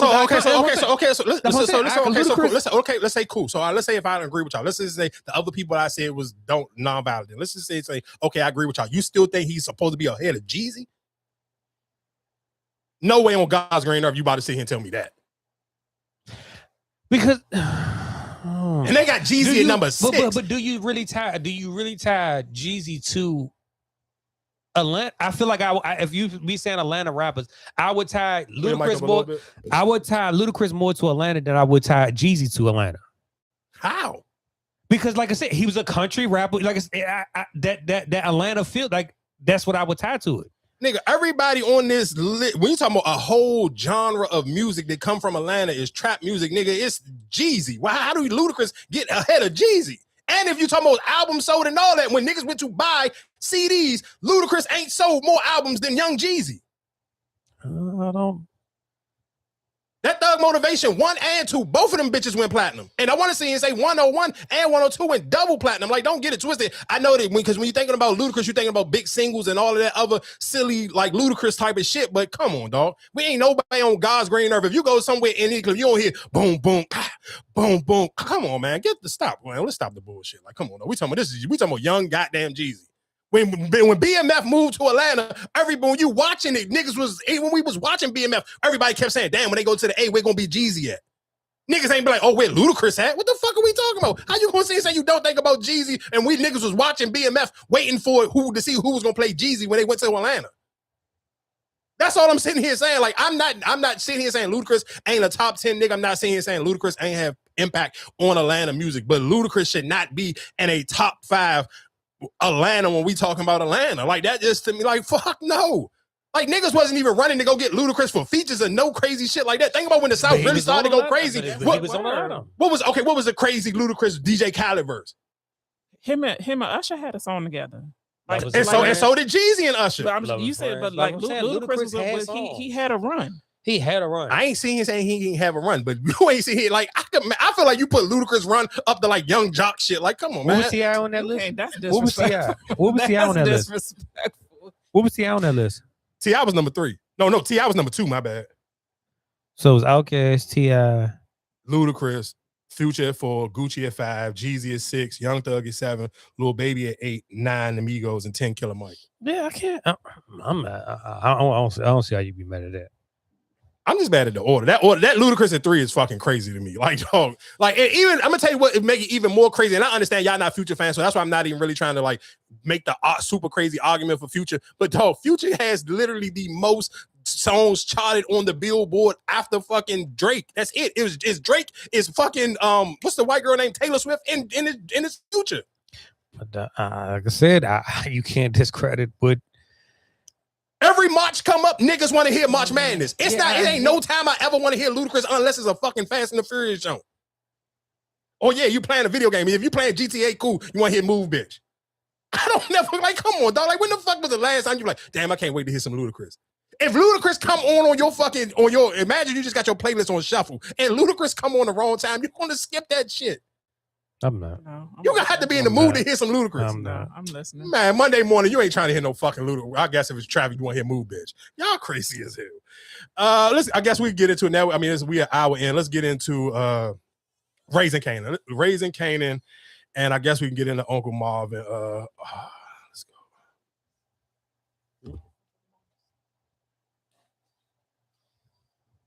go. Reek, what up, nigga? Look, I just came to say I apologize for going at you so hard about when you killed Gold. Matter of fact, I ain't apologizing. I just thought you was the worst teenage nigga on TV until we ran into this nigga Kanan. You see this shit? His nigga just killed Uncle Marvin. When he killed Lou, niggas like, yo, he killed Lou. But Uncle Marvin, nigga, I don't think I'm ever gonna get over this shit. Like, on some real shit, I really don't think I'm gonna get over this shit, bro. Like, when you kill Ghost, that shit fucked me up. But I don't know. Me and Marvin got like a different connection, my nigga. Like, it's crazy. And you know what? I blame his mom because it starts at home. Like, the way she raised him and shit, you know? Like, it's crazy. Like, I mean, it started at home with you too, how your parents raised you. Y'all just was two spoiled bitch-ass niggas. Like, he more of a bitch-ass nigga than me. But you was spoiled. You talking about teach me the game Ghost. You ain't had to go that route, my nigga. But no, like, he worse than you. Like, y'all both bitch-ass niggas, but no. Call me though, man. This shit crazy. Reek, what up, nigga? Look, I just came to say I apologize for going at. Real quick, you got before I gotta man, someone saw this clip real quick, so I gotta play this goddamn Raising Kanan. I ain't send it. Here we go. Come on, This gonna stay with you for a while, boy. You gonna see me in your nightmares. I'll be honest. You won't. Not at first. You're gonna get there. But there's only. No, this nigga Kanan smoked Uncle Marvin in the church. Screw all that. Let's get right to it, dog. I cannot believe this. You think it's real? I've seen a lot of people kind of speculating, like maybe he was dreaming, or maybe the pastor gonna come in and catch him and like save him. So he really didn't die. Oh, and see him saying he gonna save Uncle Marvin? Yeah, like, you know, because the pastor was just putting the bag away. And supposed to come back, so right. It was like he might make it back in time to, you know, call the ambulance and get him. Some people were saying like maybe it was a dream, right? And then the feds would be out and he'll end up getting locked up.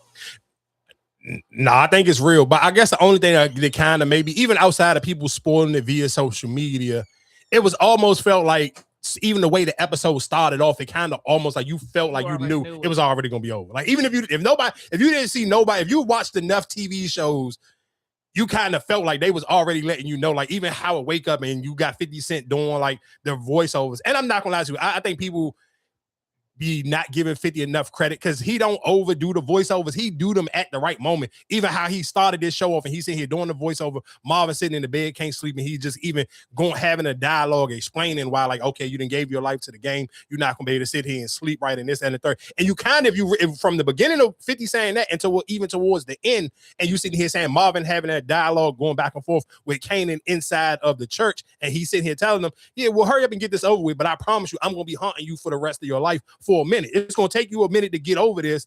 And then Kanan kind of just like, I just can't believe he did Uncle Marvin like that. Man, shout out to Jukebox though. I ain't even gonna lie to you, nigga. She went crazy. Like, the Uncle Marvin shit was foul and it was fucked up, but Jukebox went cold. I'm talking about like she went cold-blooded fucking murder style. I was ready. I was glad. I was tired of them. Yeah, they would, but I didn't even like, man, she damn near almost went like baby John Wick. Like, she didn't get that shit no time. As soon as that nigga fake like he wanted to go for the joke, boom, boom, boom, nigga, you get one. Matter of fact, then what really, what to me, what made it even better was she just like, because think about it, we were sitting here saying like, damn, everybody keeps saying like, when jukebox gonna really pipe it up, because the jukebox we see right now on the show don't make sense for the jukebox we gonna see in the original Power. Now, when you see this version of jukebox, okay, it really makes sense. Like, oh, she was on pure bullshit. Like, she wasn't even playing with these niggas. Yeah, it was time for them to go. So now it kind of, again, when you sit here saying like, when we talk about when shows end and you talking about this is the season finale, it make you be like, damn, how is shit gonna end now? Because it's like, because realistically, now Kanan, you sit here and kill Uncle Marvin for no reason, because Jukebox ended up fucking killing Pops and Snap anyway. And then at the same time, they was ready to sit here and cut them off. So now they kind of make me wonder like how this gonna work, because you just sit here and just told Breeze. So is he ain't gonna feel no type of way that Jukebox just sit here and smoke them? Because you basically just told Breeze you was gonna cut him off anyway. Basically, like he was fired. Like, nigga, you got to go figure something else out on your own. But they were still family, so right? Wasn't his uncle? Yeah, it was his uncle and aunt. Oh yeah. So I don't know. I don't think Rock gonna die though. I think she's going to end up going. I think she's gonna flip. Oh, you think she gonna tell on? Cause she don't have no. If Marvin is really gone, she don't have no soldier. What she gonna do? Yeah, and again, when we even talked about like who was the best actor between Rock and Uncle Marvin, yeah, Uncle Marvin, like I ain't gonna lie to you, he ruined me. I didn't like him like in the early seasons, but this one, like he did good. No, that dialogue between him and Rock, like he was like, man, I just want to sit here and say this to you before, like, nah, he smoked like them scenes where he kind of just get his one off and he just kind of really get his bag, and he didn't did that shit to Rock 2 times this season where he did the jump outside of the car. We don't got Lou, we don't got our mom, we don't got our dad. It's just me and you, and then he redo it again with her in the house and kind of almost make her tear up, because he basically like, it's fucked up, because it's like you basically choosing Kanan over everybody. Mm-hmm. And then even to flip it off, they're like, man, Kanan is like the game. Like he's the streets. Like the more you keep chasing it, and nigga, you trying to make him like love you, he gonna keep pulling away, and it's fucked up that he really just keep pulling away. Right. Like, man, shout out to Uncle Mark. Like, I ain't gonna lie to you. Like, again, that's why I sit here and say, like, when we be talking about just like shows in general, like, man, you got like, damn, the way this shit ended is fire, dog. Because it make you be like, damn, I don't want it to end. And you don't want it to end because it's getting good. For sure. Yeah. But that to me, that's kind of almost like that's the recipe for a Power show. Like, think about every season you ever watched the Power, we kind of always talk about like how it'll have these huge highs, then it'll come back down in one of the episodes or 2 episodes, maybe mid, then the very next episode will be so crazy, and by the time you get to the end of the season, you kind of be like, damn, this shit over already? Yeah. Like, that's one thing I can see and say, 50 know how to start a show. He kind of know how to throw the mid in somewhere like in the middle of the season, because you ain't going to give up on it, because you already, let's say he normally throw like episode 5 and 6 for most 50 Cent shows, kind of be like, blah, because you're in the middle of the summertime, and right before the show even say and end, we're on episode 8, so now you got 2 more episodes, like, and it got you like, damn, this shit about to be over, like, how it's going to end? It's just crazy to think, like, if that's the case, he killed everybody in his family. Okay. Well, I mean, we don't know about Rock yet, but he killed everybody. His entire family. His son, Juke, Uncle Marvin. Damn. Lulu. Yeah, only person he ain't killed was his dad, because Rock ended up killing him. Okay. Yeah. But he killed everybody else. The main characters, he killed everybody. Damn, that's crazy as shit. Who did kill the dad? The cop? Yeah.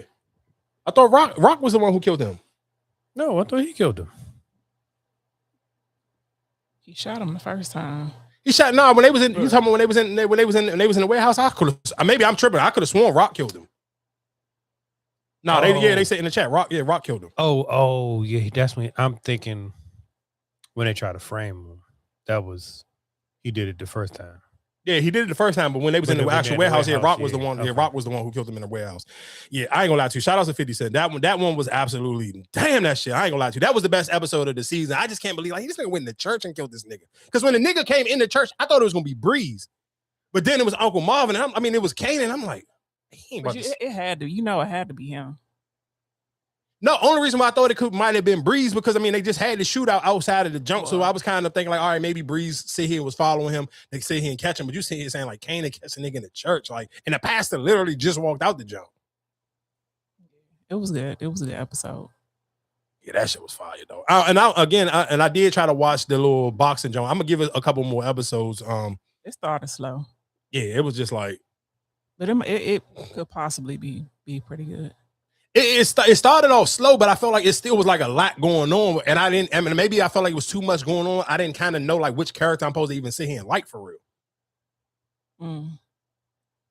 I mean, I think at this point you don't really have a character to like. You just trying to follow who was who. So did do you feel like you understood who was who already off that first episode? Because I feel like it was just so bunched in. Because even like I get it, the light skinned boxing nigga, he gonna be the. I guess he gonna be the main character. I was just confused with the whole. I thought the damn sister. I didn't know that was the white babies he was fucking with. The whole first scene. So okay, so real quick, because maybe I wasn't paying attention enough, and maybe I need to go back and watch. Who's the main Nick? What's the main dude? I guess who wifey was sleeping with. The owner, like the promoter. Yeah. But did they show him? Mm-hmm. Yeah, that's the one with the fucked up the little beard. Oh, okay. So yeah, maybe I just need to rewatch it again and actually like really pay attention. Because I literally just that's who came in and interrupted the whatchamacallit with the wife. He came in with the wife with the red dress on. Oh, all right. Well, maybe I need to just watch it again. Because I was just too gone off the high off of Raising Kanan. Maybe I just didn't give it the proper watch. So maybe I just need to watch it again. I seen like the part when they sit here and stab the nigga with the hammer. With the hammer, like, and even for the dude, like, how the fuck he get out of jail that fast?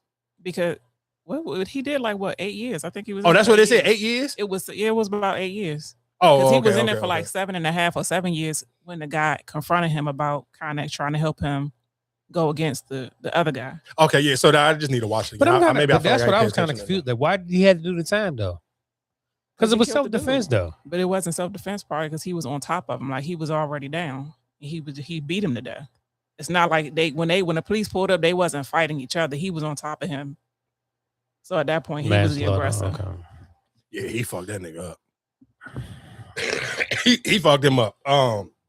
What's another show? I don't necessarily, not even a show, but Netflix with the documentary Jones. And this is one I ain't gonna lie to you. The jump was so I haven't finished it yet, so this is not no spoilers. But what is this? What's it called? The Iowa was it the Iowa murder? Hold on, this? Let me see what it's called. Iowa, or was it? I think it was Iowa murder on Netflix. Hold on, let me.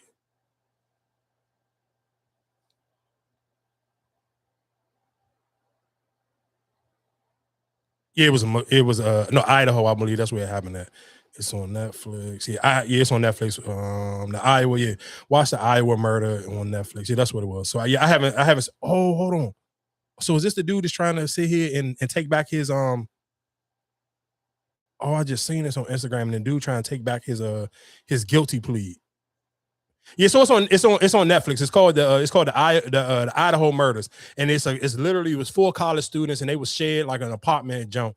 And again, like I said, I think I'm only on episode 2 or maybe like 3 episodes, so I don't necessarily know who did it. But now I'm looking at this dude's face who just popped up, and I literally just seen on Instagram. I want to see him say he want to get a retrial and he wants to take back his guilty plea or whatever the case may be. But again, if you watching, if you like those Netflix docs, Netflix, again, I've said this a million times, I do be feeling like Netflix kind of really just get it right with their shows. But this was one of them Jones where it was kind of like so gruesome and kind of like fucked up, and it kind of caught me off guard a little bit. I ain't gonna lie to you, I kind of kept like, I'm gonna come back to this shit. I gotta watch this like in the middle of the day, because it kind of like, I felt bad for them, because I'm like, damn, how the fuck like a nigga just come in this joint and you kill 4 people with a knife?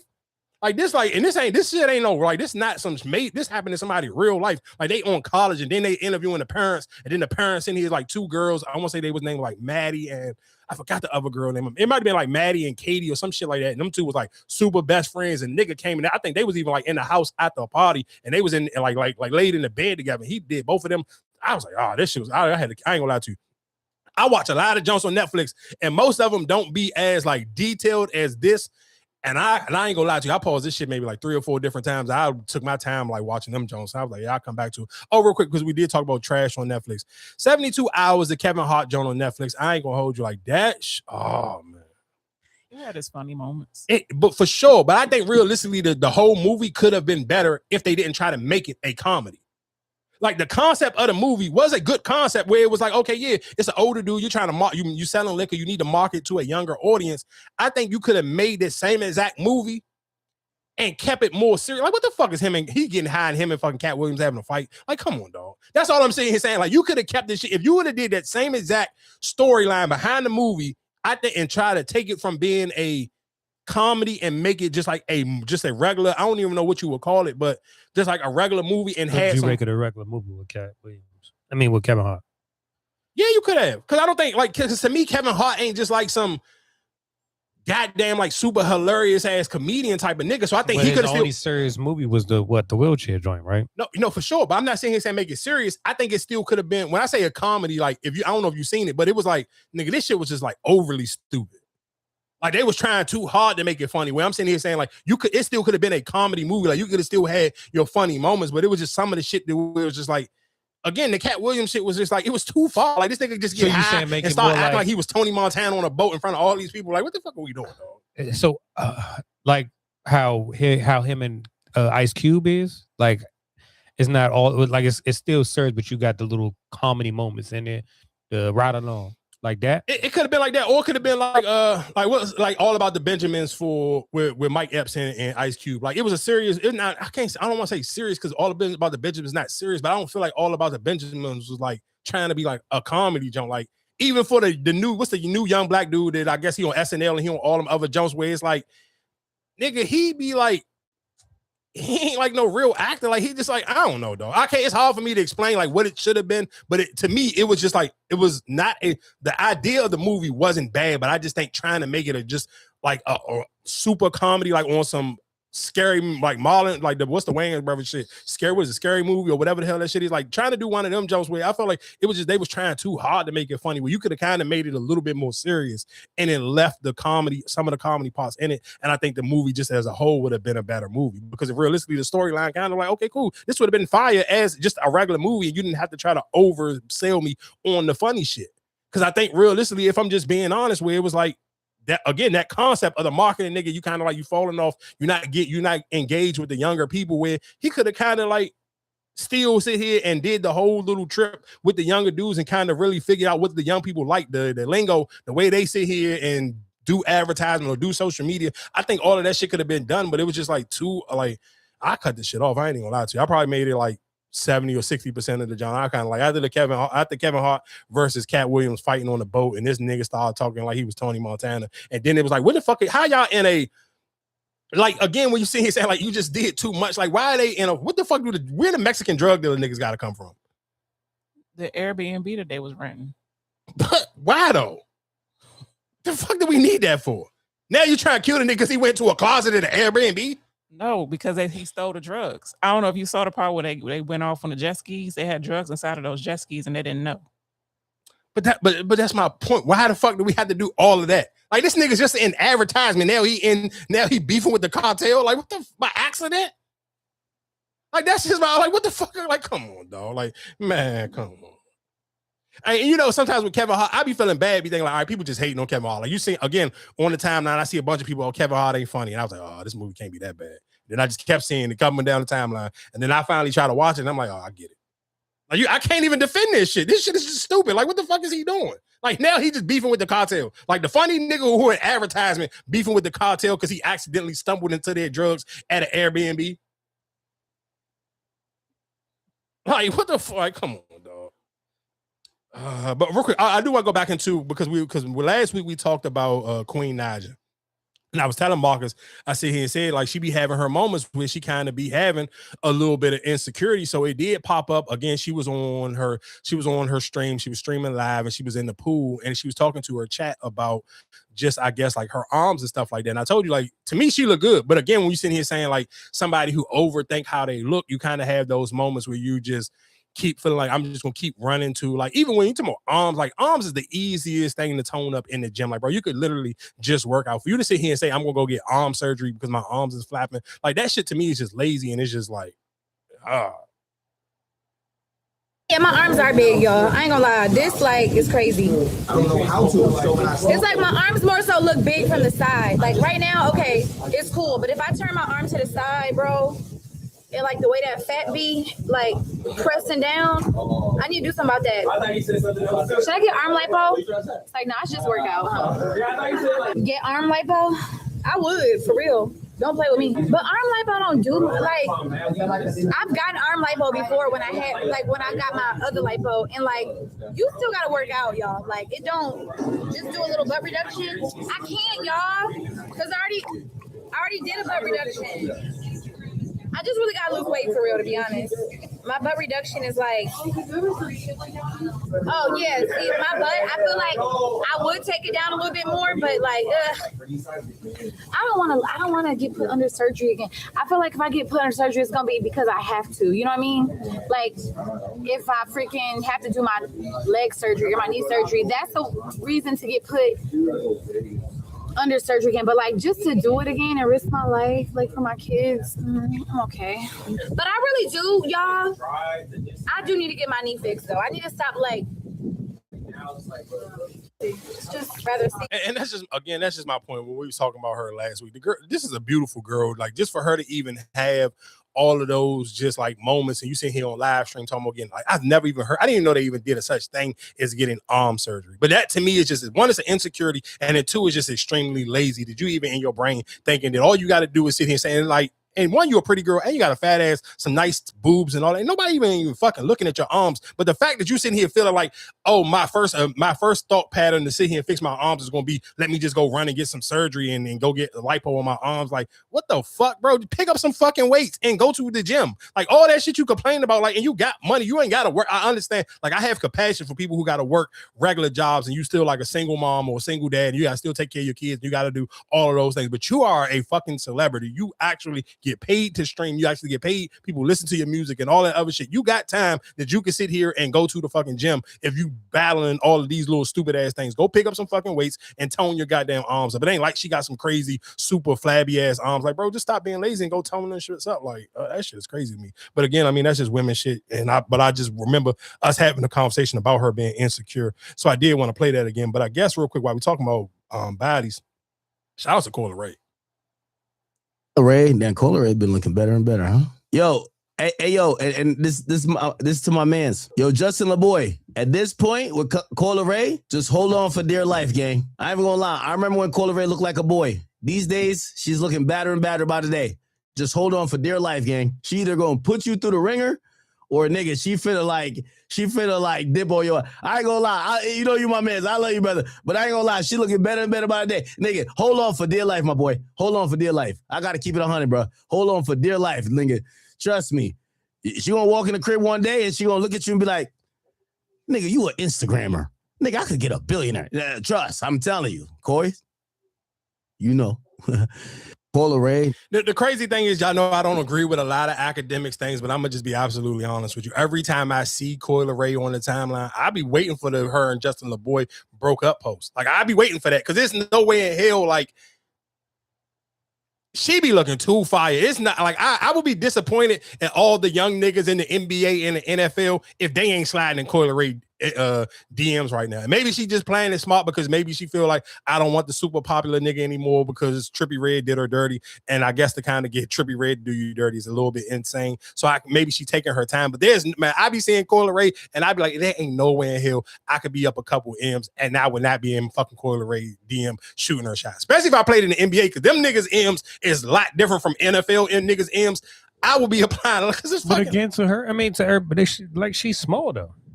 So that might not be attractive, you know. She is very small. She fire. I don't give a fuck how small. You know what I'm saying? I mean, I don't. I don't think everybody. I mean, yeah, she's pretty, but everybody might not like the petite like that. Yeah, well, shout out to the niggas who don't like it because it definitely. I guess real quick, while we talking about, I guess still dating Brittany Griner, and I ain't gonna lie to you, niggas was on Brittany Griner top. I ain't even. And this is one thing I can't sit here and say is I do be. I feel bad for like, especially for the WNBA, because it just be like, it be just certain shit that just be like, why the fuck is this a headline? Y'all don't talk about the WNBA no other time, but motherfuckers can't wait until it be some fucking messy shit. So of course, Brittany Griner is filing for divorce from her wife that she was married to for 8 years. And the first thing people run to was like, oh, she was holding Brittany Griner down while she was locked up in Russia. She was the main person putting pressure, and you seen the free BG shirts, and she was the one fighting and reaching out to the Biden administration and all that to get Brittany Griner out, and which all of these things is true. So I'm not mad at people for bringing that to the forefront where it's kind of like, I get it. And I want to say they just had a baby recently. I want to say they just had a kid. So I kind of like, I get it. Even Screw just recently. No, I don't think that she did just recently have a kid. I don't think she had the baby. I don't think she carried it. I want to say I think she did. Oh, I don't know. I'm almost. I know they just recently had a kid. I don't know the process. I'm not a woman, so I don't know how that worked. But I know they recently just had a kid. Screw that part. I'm talking about me holding you down while you was locked up in fucking Russia and niggas nobody really didn't give a fuck. The WNBA at that time wasn't as nowhere near as popular as it is right now today. So let's not make it seem like this shit was easy. Like to fucking like Britney. Like, yeah, of course people knew who Brittany Griner was, but people did not give a fuck. Like during the pandemic, right? Yeah, it was. Like, it might have been like not. It was like it had to be like 2021 because it was after the bubble. It was after the bubble because Brittany Griner was still in the bubble when they got rid of whatever the old the old owner for the Atlanta Dream, and I won't say she was like a governor or whatever she was. Brittany Griner was there for that because I watched that documentary on Amazon Prime. So Brittany Griner was there for that. So when they was actually in the bubble, Brittany Griner was there for that. So this had to be after the bubble. So I won't say that was the 2020 season. So maybe this happened either like 2021 or 2022. I get it. Like to me, like. Man, this woman will have to do something egregious for people to sit here and respect Brittany Griner sitting here filing for a divorce on this one. Because that's one of them jumps where it's like, unless you came in the house and you seen her getting slutted out, somebody hold you down and like fight for you to get back in America, dog. Like it was over for you. Like nigga, they was trying to throw away the key. So you think she did something, or just Brittany Griner just her filed a divorce before she could? I mean, I don't know. I honestly don't know. I can't really sit here and say it because it's like Brittany Griner ain't a super like public person. Like she kind of low key keep her shit kind of private, a little bit, kind of. Like I ain't saying she keep her life because obviously people wouldn't know who the woman was if she kept it, but so private. But it's still kind of like, damn, somebody hold you like you kind of. And again, I understand for some women they may not try to like make it a big deal because y'all feel like, oh, it's just two women. But think about how everybody be so upset for the woman who hold the nigga down who just went and did 20-year bid. Like Brittany Griner got locked up for some bullshit, and this lady still held her down. And again, the payout wasn't what the payout is now. So let's not make it seem like, oh, this woman was holding down some millionaire NBA player or some millionaire NFL player. Like Brittany Griner was going over playing in Russia. She might be there. Yeah, and if Brittany Griner got a million, maybe two, but Brittany Griner is not like a multi-millionaire. So you can't make it seem like she wasn't holding her down off of straight love. That was love. That you ain't holding down like a multi-millionaire. Brittany Griner don't got no crazy a bunch of endorsements or nothing like that. So all Brittany Griner bread is from her grinding playing basketball. And at that time, the most she was getting paid was going to Russia. I want to say she was getting paid like $1 million to go play in Russia. So I don't know how much that is after taxes and all that other shit. She ain't no taxes. That's why they go over there. Well, I ain't never been, so I don't know. But I'm just saying, I don't know. I'm not about to make states. You hold the states. There ain't no taxes. Like I said, I don't know. I can't sit here and say, I'm sure it had to be some type of taxes. I'm sure you can't just go overseas and make money and don't pay no taxes when you bring it back home. Yeah, that's why you going overseas. I mean, I guess. Because whatever their government, you don't have to pay no taxes. How you gonna pay state tax on something you ain't made in the States? Again, I'm not gonna argue with you because I don't know the answer to that one. But again, I just do think it's foul. If I held you down while you got took over in Russia, and I was the person sitting here begging and pleading with the Biden administration. That's why I think it was her. I think it was probably Brittany must have did something and she don't want it to be, so she just went on with the process. Because why would the lady file for it? No, Brittany Griner filed first. Right, that's what I'm saying. So Brittany might have filed something. The lady wouldn't leave Brittany, right? So that's what I'm saying. I would see it as Brittany might have did something and got ahead of it. Like, all right, this ain't gonna work for us. How you gonna do something and then you file for divorce? How does that work? Because if she the breadwinner, get ahead of what? Because people still talking shit about you. Yeah, what are you getting ahead of? Like, what you mean? Even if I cheated and I divorced you, either way, I'm still a bad person because I cheated, and because I divorced you when you held me down. So what are you getting ahead of? That's what I'm saying. But that's what I'm saying. Why would she divorce her? I don't know. I mean, Brittany Griner ain't came out and said nothing. I ain't about to sit here and make it seem like Brittany Griner been having some like hella fast season. And most people who probably really cover the WNBA 9 times out of 10 is terrified of Brittany Griner. So they ain't about to even ask Brittany Griner like, I can't even imagine somebody even asking her like she. Do they even ask those type of questions in the what's name? Hell yeah, that's why motherfuckers got mad at the beginning of the season when they try to ask AZ and Paige about. No, I'm like Shorty. What's the name? DJ? Have they even? Oh no! I don't think nobody gonna do that. Fuck, no, ain't nobody gonna do that. Like how they do Anthony Edwards and everybody else. I'm just wondering, do they get Ain't the same? but nobody. I had never seen nobody ask Anthony Edwards that. Shit, I felt like they did at the beginning. Hell no, man. I can't even imagine you asking Anthony Edwards that. What you gonna ask Anthony Edwards? What's up with you and all these baby moms? Fuck no. I feel like they asked him. Nah, hell no, nigga. Fuck no. Somebody gonna jump the same way somebody jumped in when they try to ask Paige about dating AZ. The way that PR person jumped in, or just even the other day with the Indiana Fever when it was with Sophie Cunningham and whatever she said about the trans kids or some shit like that, and they had a PR person right there, literally, as soon as they was about to ask the coach about that shit, no PR person come right in and say something. Hell no. Some of those conversations, they gonna nip that shit in the bud before the person even get to ask those questions. So again, like I said, I can't even like. Man, thoughts and prayers to the woman. I can't take Brittany Griner's out on that. But somebody to hold you down when you go through some shit like that, I'm never going to respect the person calling it quits. Like, if you wanted it to be over, let her call it quits. You can't call it quits on her, though. Like, what the fuck are we doing? But, I mean, it is what it is. Real quick, I guess if we are dating. The thing I personally don't do at all is like women's pictures. It's my opinion that it's... And I just want, real quick, before I just play this clip, I'm going to play this clip, but this be the point of when I'm talking about, and again, I'm not sitting here saying just women do the relationship, low-hanging fruit topics, but just people via social media. So like if I see a clip like this, yeah, I would use it for a podcast to add and just to a topic. But me personally, this would not make me want to, as somebody who listens to podcasts more than I probably even listen to music, and I listen to a lot of music, but majority of my time I'm listening to podcasts, this wouldn't make me want to go click somebody link in the bio and sit here and be like, oh, is this, and let me go listen to this new episode if this is what you're talking about. Disrespectful. Here's my rationale behind it. For one, I think that when you like a woman's photo, you are essentially telling her that she's pretty. In my head, if I like your photo, you're going to think that I like you. For one, I don't. For two, if I did, I shouldn't. And for three, if I did, I shouldn't be telling you anyway. All of that is just too much for me. I don't think liking a woman's photo is any different from me and my woman being outside and a woman walking by us and I turn and I look. I think that's the same thing to me. Disrespectful. It's sloppy. It's loud. It's thirsty. You telling her that she look good without you actually saying it. Even if she do look good, okay? It's not my job to tell her. It's 1,000 other niggas that's gonna tell her. And this is the most disrespectful part to me. It's what that other woman can deduce from me liking her photo. And God forbid you like more than one. Now she thinking my girl a dweeb. She like, oh, I can take her nigga. Her nigga easy. Her nigga ain't worth having. And that's the last thing I want is to make my woman look stupid or not be respected by other women. Now, I'm gonna be honest with you. Even if I was single, I wouldn't be liking women's photos because I don't think it's much of a benefit to it. I don't want the woman that I end up with in the future to ever see my name hovering around somebody's photo in a little heart box saying, look at your thirsty ass nigga over here. No, I don't want that. So fellas, even if you single, just chill out, be smooth. You don't gotta like photos. Be reserved, be more tactical than that. The one thing I personally... Can I just say this is, I hate niggas like this because one, this is some pandering ass, stupid ass shit. 90% of the women out here, not even just 90% of women, 90% of people got their likes cut off in the first place via social media. So nobody ain't even gonna fucking see if I liked her shit or not because most people got their likes already cut off. So nobody gonna see it. And then sitting here saying, it's some thirsty shit. I don't give a nigga. I have liked my way into so many houses and homes.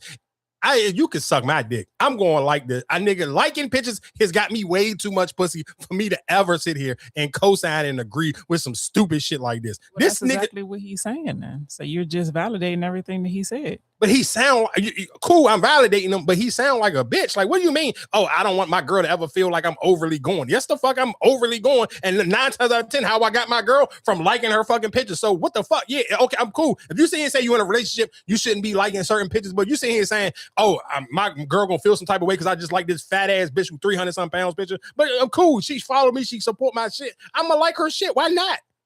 My girl should feel some type of way because I just like this 300-pound bitch picture. Like, what are we talking about?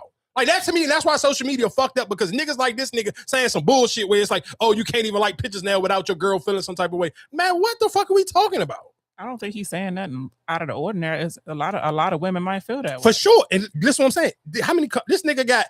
This shit got 15,000 reposts and 5,000 fucking comments and 100,000 likes. So if there's 100,000 women who agree with what he's saying, I don't give a fuck. So you was in a relationship, and every time you looked on social media, and your girl was liking like a little workout picture of this dude chest out, or the little dick pics or whatever. She just oop like. Oh, no, listen, but guess what? Hold on. What would you say? No, look, I'm gonna tell you why I would never see it, because I get that's what I love about the algorithm. I'm not liking no nigga with no shirt off and his dick prints out or nothing, so I'm never going to see it. You never know what might come across your timeline. Man, I'm not going to see it. If it came across your timeline and you saw that she was liking everybody's pictures, how would you feel? I wouldn't give a fuck. It's just social media. And I'm not saying like that. To me, it's just like you taking away just the whole. If everybody thought like that, then nobody would have no likes on their posts on social media. If everybody was just like, oh, it's cool, you can't fucking don't like nobody else shit, don't like nobody posts, don't comment on nobody's shit because they make you fucking horny. You don't want your girl to post like naked thirsty pictures, right? But you okay with her liking a dude naked thirsty pictures? What? It's social media. Right, so why you don't care? Why would you be mad if she posts her ass on the counter or something? You mad about that, but you not mad that she liking this man dick pics? Because he being thirsty, and that don't mean you got to be thirsty. Just because he being thirsty don't mean you should be thirsty. That's all I'm saying. Oh, cool. The nigga being thirsty. I'm not going to sit here. That to me will be almost just like, again, what he just sitting saying, it'll just be like you just outside where it's like, to me, if I was a woman and I'm out with my dude and this girl just walked past ass fat as shit and she got on like some super tight ass pants, what I'm supposed to act like you not going to see it? Or me and my girl, this is going even to make it more into my real world. And me and my girl was on it. Let's say me and my girl was on the treadmill, and then it's the Stairmaster right in front of us. And this girl with this fat ass, she got her back halfway out. I'm talking about backfire and shit. You can see her muscles in her back. I'm supposed to close my eyes the whole time we on the treadmill. He said break your, like turn around, break your neck looking. No, if it's there, all right, cool. Like you looking, but like going out of your way to look is what he said was disrespectful. Like y'all walking down the street and you like, damn, turn around like that. That's disrespectful. Like, no, of course that's disrespectful. Yeah. But what's the difference between? But to me, what's not disrespectful is all the late night I'm doomstroming and I just like a couple of bitches. No, what would be? I'm understanding if you sit here and say I'm putting comments under everybody. Joe, all right, come on, now you being thirsty. Like if I was just leaving a bunch of hot eyes shit and under every girl post, I'm cool with sitting here saying that's thirsty. But just liking it, you know how much shit I just be liking.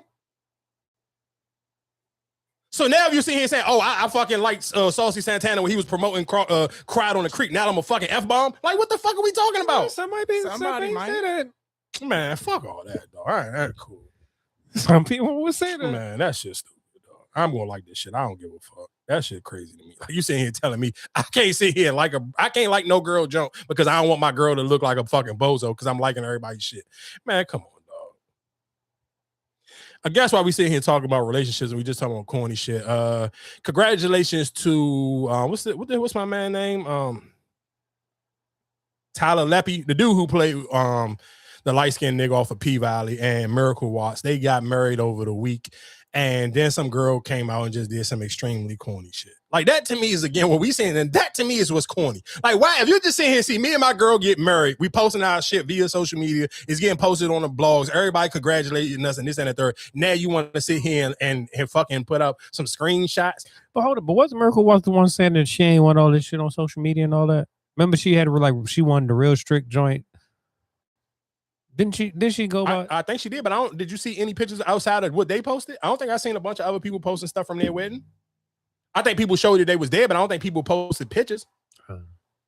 I know, but I remember it was a real strict. No, was like, I don't want to go if it's that strict or some shit like that. No, I do remember her saying that, but that might have just been her just talking out of the side of her ass. I want to say she probably said that like right after she had a baby as well. But that's just sitting here saying the girl who posted the DM like that shit. Again, you sitting here saying like that shit is corny to me. Like let's just sit here and say, even if this happened 3 years ago, why you wait until after we get married? Why you could have sit here? We've been public in our relationship for a brick. You could have posted when we just had our baby.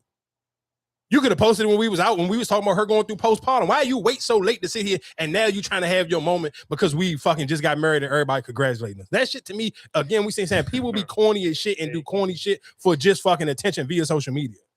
Of course.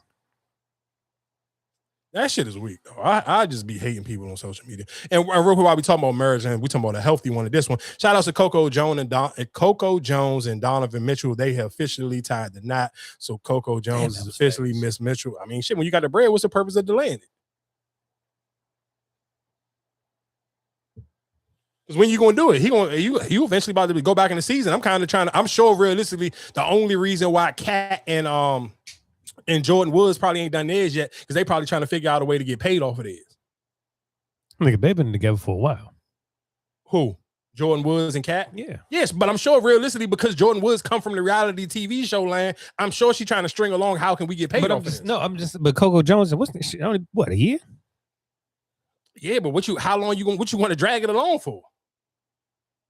I think for most people, the reason why most people drag along the process of getting married or getting engaged is because you financially don't got the bread to speed it up. But if I'm Donovan Mitchell, what the fuck am I dragging my feet for? Oh, no. Like what? Like how long? You gotta think about it. Like how? I'm sure they live together. She be at all the fucking games. So it's like, what's the point of me delaying it? Like, what am I going? If we already engaged and I got the money, and this is my off season, what am I supposed to wait until next off season? Like I get it for regular normal people who kind of trying to figure out. I'm trying to save some money so I can have a nice wedding, but when I can afford to have a nice wedding already, I don't understand what's the purpose of sitting here making this shit any longer than what it need to be. I mean, if that's who you really want to be with, nigga. What's the purpose of why the fuck would I sit here and propose to her if that ain't who I wanted to be with? What sense do that make? Like, nigga, how do that make sense to you? I'm gonna say and propose to you, and I'm gonna just keep dragging my feet on getting married. And I can afford to go get married tomorrow, and I can still have a big ass wedding. The fuck? I don't. You gotta make that make sense to me. That don't make no sense for me to sit here and drag my feet any longer on that one. But we were saying that was fat with Megan and Klay Thompson. How they was moving, bought the house and all that together. Like they was moving fast. And look how that ended. Yeah, but they wasn't engaged. We engaged. What else you want me to do? Right, but that's what I'm just saying. That's kind of like I said. That's fast. I think it's only fast if you're not intentionally trying to really be with the person. But if this is who I'm really trying to be with, like I don't feel like Donovan Mitchell ain't no outside nigga. So it's like I don't think this is fast for him. I don't know who else Donovan Mitchell done dated before. So I don't feel like this ain't fast with. Like, if this is who I really want to be with, like, why the fuck wouldn't I don't just, me personally, if I got the bread, I don't see what's the purpose of dragging my feet with any of that shit. Even with the Meg and Klay shit. Like, if you got the money, what the fuck am I, I'm not dating like I'm poor. I got money. What the fuck am I supposed to do? What you want me to do? I got bread, so guess what? 9 times out of 10, we done all the trips, we done everything. I done bought gifts. What the fuck you want me to keep doing? Just keep fucking just acting like we boyfriend and girlfriend, not really wanting that? No, come on, dog. Hey. She did not do her part. She was all stiff. Who? Girl would have been laid all over that bed. Jasmine, what is you talking about? Okay, let me call you back. He's tripping again. Who tripping? I'm gonna stop telling people I'm not tripping. I just asked a question. I'm talking about the Chris Brown and Usher concert. What about it? The girl that went up there to perform, she didn't perform. Because she's not a performer. Okay, so what'd she go up there for? Not to perform. They paid her to be performing. Okay, well, I would have been performing. Oh, so you're a performer. You do, motherfucker. I want to enjoy the experience. That's what you want to do? Yes. You know what they call a performer that don't get paid? A clown. And that's what you sound like right now. You got a whole man at the house talking about some you would have enjoyed the experience. So what, you want to get laid on the bed? Yes, I do. You want to get laid on the bed? I want to get laid on the bed. Do you know how many bitches they lay on their bed? No, no. Yeah, you think one of them hoes ain't itching. Now you look up what? You got wingworm. Okay, you doing too much. No, I'm not doing too much. Matter of fact, explain to me why you feel like some shit like that is okay. Hey, how come done talking to you? What you mean now? This is how you really feel?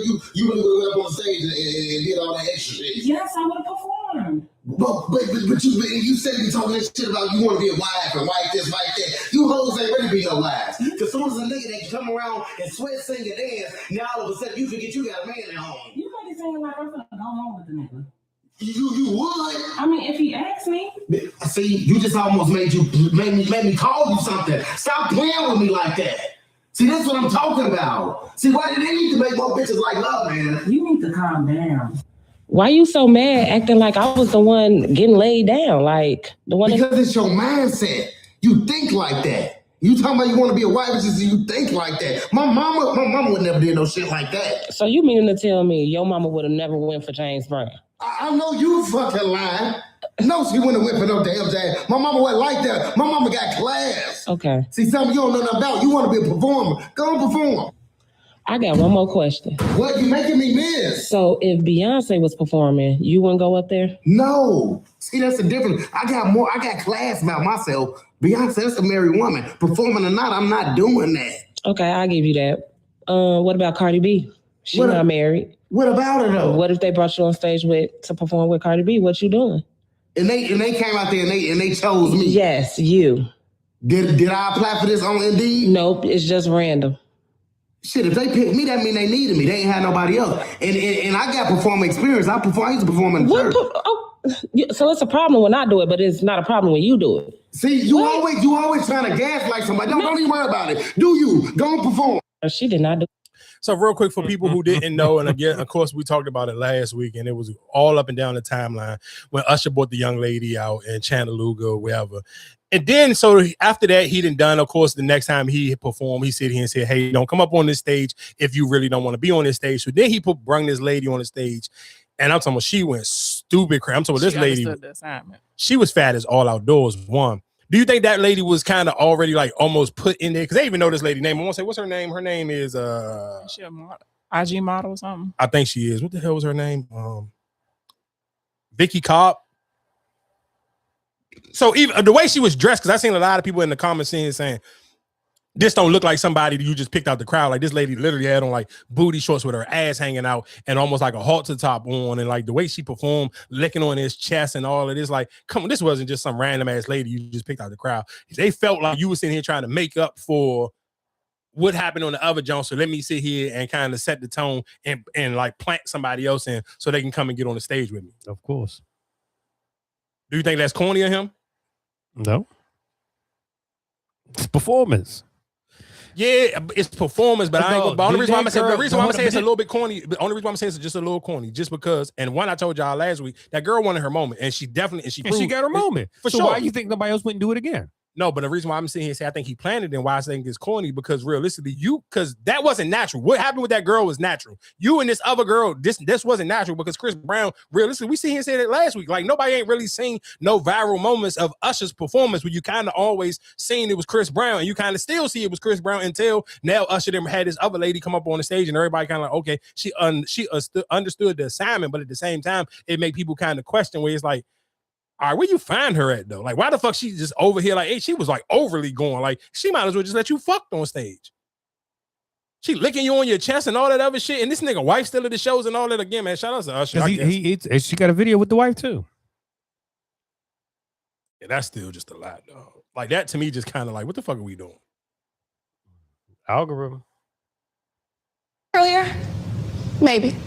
Maybe not. Maybe you bought it, right? I bought my hair. I have on makeup. I have on lashes. Women, we have the grace to increase our pretty. Men don't have that. He can't walk in with a fake toupee because that would be a thing. He can't wear makeup. That's how God brought him into this world. So like you and like me, we got dressed today, but he's not judging you without this. So for you to sit there and judge him, how do you think he would rate you if you didn't have on your hair and your makeup and your lashes? I mean, if without all of this, I'm still beautiful. But if that was the case, you would have showed up that way, right? He doesn't have to be your cup of tea. But to pick him apart when he doesn't have the opportunity to do what we do as it increases attractiveness, I think that's unfair. I have to agree with Kendra on this one, because it's so easy for us as women to talk down on men, to dog men about their appearance when we don't leave the house in our natural appearance. We have our lashes done. We have our eyebrows done. We have a full face of makeup, nails, toes, weaves, wigs.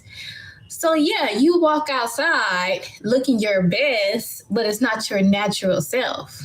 So you're comparing his natural state to your unnatural state. And I just wanted to play that again real quick, just to kind of double down and just prove my point of when we sitting here saying, why women just ain't in the top 20. Like Kendra G is somebody who's super popular via social media, but I just would ask you again when we sit here saying going to that top 20 list, and even if you just go off of just the top 2 black men, I'm just doubling down on that conversation where I asked you where like, would you listen to a whole 3 hours of that if that was a show? Like what Kendra G doing compared to like listening to 3 hours of the Breakfast Club or the Joe Budden shit. And shout out to the Breakfast Club. I ain't gonna lie to you, that whole adding the behind the scenes shit, adding the extra phone calls on the Netflix don't definitely make it 100 times better to watch that one. But I guess real quick, even also while we sit here talking about it, this lady, she is I want to say she's a co-host with with Young Jock in Atlanta, asking Carissa Shields this question, because we did just see his. You just asked me, do people be asking other athletes these type of dating questions? I ain't gonna lie to you, this take balls, especially for you to be a woman and you sitting here asking Carissa Shields this. That to me is like, that should take nuts, because I wouldn't even sit here as a man. I don't necessarily know if I would play with Carissa Shields like this. Real question, because I didn't been here before. How much longer are you willing to be in a relationship with somebody's husband? Because at the end of the day, that's what people are looking at. Well, pause. Okay. Pause, because that's not somebody's husband. Okay. Papoose filed for divorce. Y'all hate to say that word, but it's the word that's out there. He filed for divorce because he's serious about me. So I'm not with somebody's husband. Okay. And if you're going to call him her husband, make sure you call her his wife. And also hold her accountable for what she's doing in her life. Because she has a man who she's big about. So don't make it seem like it's just one-sided. I'm not with somebody's husband. I'm with the man who filed for divorce, who's serious about me, who has done things for me that I've done for him.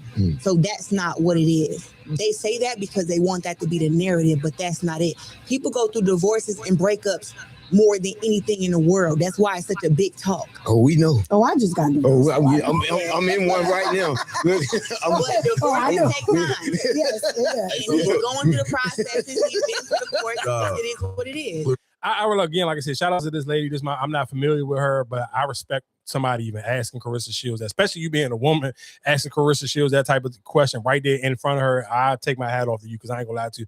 That one to me feel like you would kind of would have got smacked in the face any other time asking Carissa Shields that type of question. But I guess while we're talking about boxing real quick, because something I kind of told y'all, a reason why I was questioning. I was looking at Roach a little bit funny. Roach, I won't say what's his second fight since he didn't fought Javante, and I kept sitting here saying where it was like, the reason why you keep wanting to fight Tank again, or you were sitting here trying to press Tank to get in another fight, because Tank is a draw. You done had a couple fights since Tank, and nobody ain't really talked about it. But then you sit here and had this fight last night, and you got your ass beat. First of all, he was backing up. He wasn't using the angles properly that he was supposed to. He didn't go to the body. His jab wasn't consistent enough, and he wasn't moving his upper body. He was in that shell. Yep. You know, you can't have your hands up in that peekaboo shell where you got a guy throwing a million punches at you and you're trying to counter him. You got to get your head moving. You got to be a moving target, and you got to make him pay every chance that you can. And he never hit the body either. Never hit the. Like, he hit it occasionally, but it wasn't enough. It wasn't enough. He wasn't fully invested in it. Too relaxed, not enough of a sense of urgency. And again, that's why I say, like, for Roach, you can't sit here and keep, like, you kept trying to, like, call Tank out after you got that little draw, or whatever the case may be. But again, that's why I said you didn't work on your marketing and your craft enough for those fights to become bigger fights after Tank. Like, you went from Tank, and now you're going back down to fighting niggas. I don't even know who the fuck this dude was, but you got your ass beat, and nobody didn't care, and you from here. So again, that's the difference where I'm sitting here saying, I said this before after the Tank fight, where it's like, you can't sit here and act like Tank wasn't the draw and people from here wasn't really getting hip to you off the strength of Tank. Because for you to be here and I ain't hear not a soul sit here and talk about that fucking fight, like, you can't, what you want me to do? Like, you can't sit here and want me to give you credit for whatever you did with Tank, and then since the Tank fight, you ain't done nothing, and you kind of just back having just regular ass matches again. Like, that's ass backwards to me. And that's why I can't never be mad at Tank for the way Tank be talking to these niggas and the way Tank be carrying shit, because, like, y'all need me, I don't need y'all. Because again, I wouldn't even have seen it. If you didn't lose, I would have never known nothing about it. But you lost. It's coming up and down the timeline. Your face looked fucked up. The dude that beat the shit out you. Now I was like, damn, I didn't even know you had a fight. No, I did hear about it. You heard about it? On the radio. Oh, see, I didn't even hear about it. Where was it at? Huh? It was here? Oh, I don't know where, but they was talking about, they said, well, Roach got to fight this Saturday. Yeah. But I just think that's just boxing as it is. That's why even when you said, like, the whole Adrian, like I said, I don't think people really be into it like that for real anymore. I think it just depends on who you are. I think if you are a draw, if it was Tank, niggas would know about a Tank fight. Like, if Tank was about other than Tank, like, because then Crawford have, like, that's what I'm saying. I don't feel like if it ain't Tank, I don't think, like I said, it was really like, hey, I want to tune in.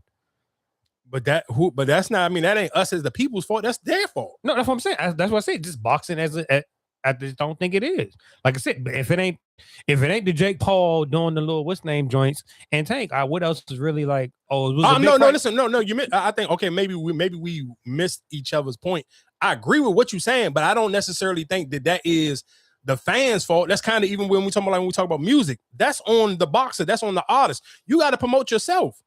If you ain't promoting it, I can't be mad that I didn't know about it because it's not saying that I wouldn't have watched. If I'd have knew about it, I may have watched it.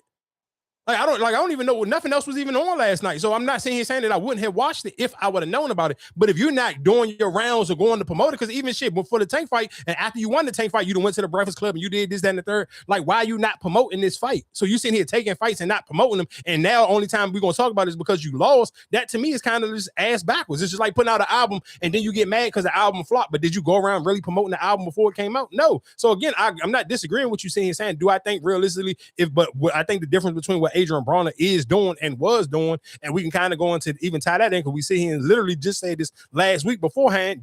What's the boy he was doing this shit with? Whatever the little nigga name is that Adrian Bronner was doing the streaming with. He ended up getting locked up, and now he may be fighting 15 years. But we literally just said this last week, nigga. That was I thought we talked about that one when he got.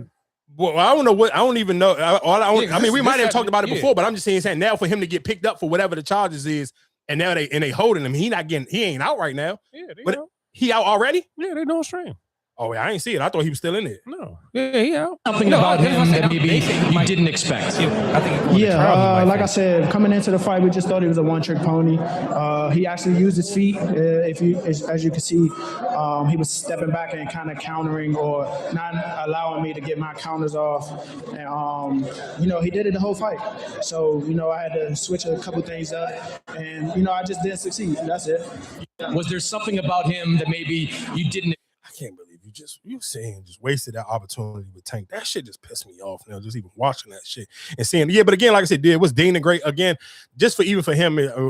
We said it last week. Y'all niggas gotta just stop doing all these streams with these girls. Put the fucking liquor down. Again, and maybe because I don't watch streams, so I couldn't sit here and tell you what was sitting here and keep my attention and keep my eye for that long. But sitting here just getting on these streams and just being overly drunk with these girls, I just don't. To me, I said it last week and I'll say it again. Nothing about being super drunk and being super aggressive with girls online where people can watch it. It's never gonna play out in your favor. I don't even know how the hell they even got away with it for as long as they did. But again, now you sitting here saying you facing up to 15 years for some, man, y'all niggas are stupid.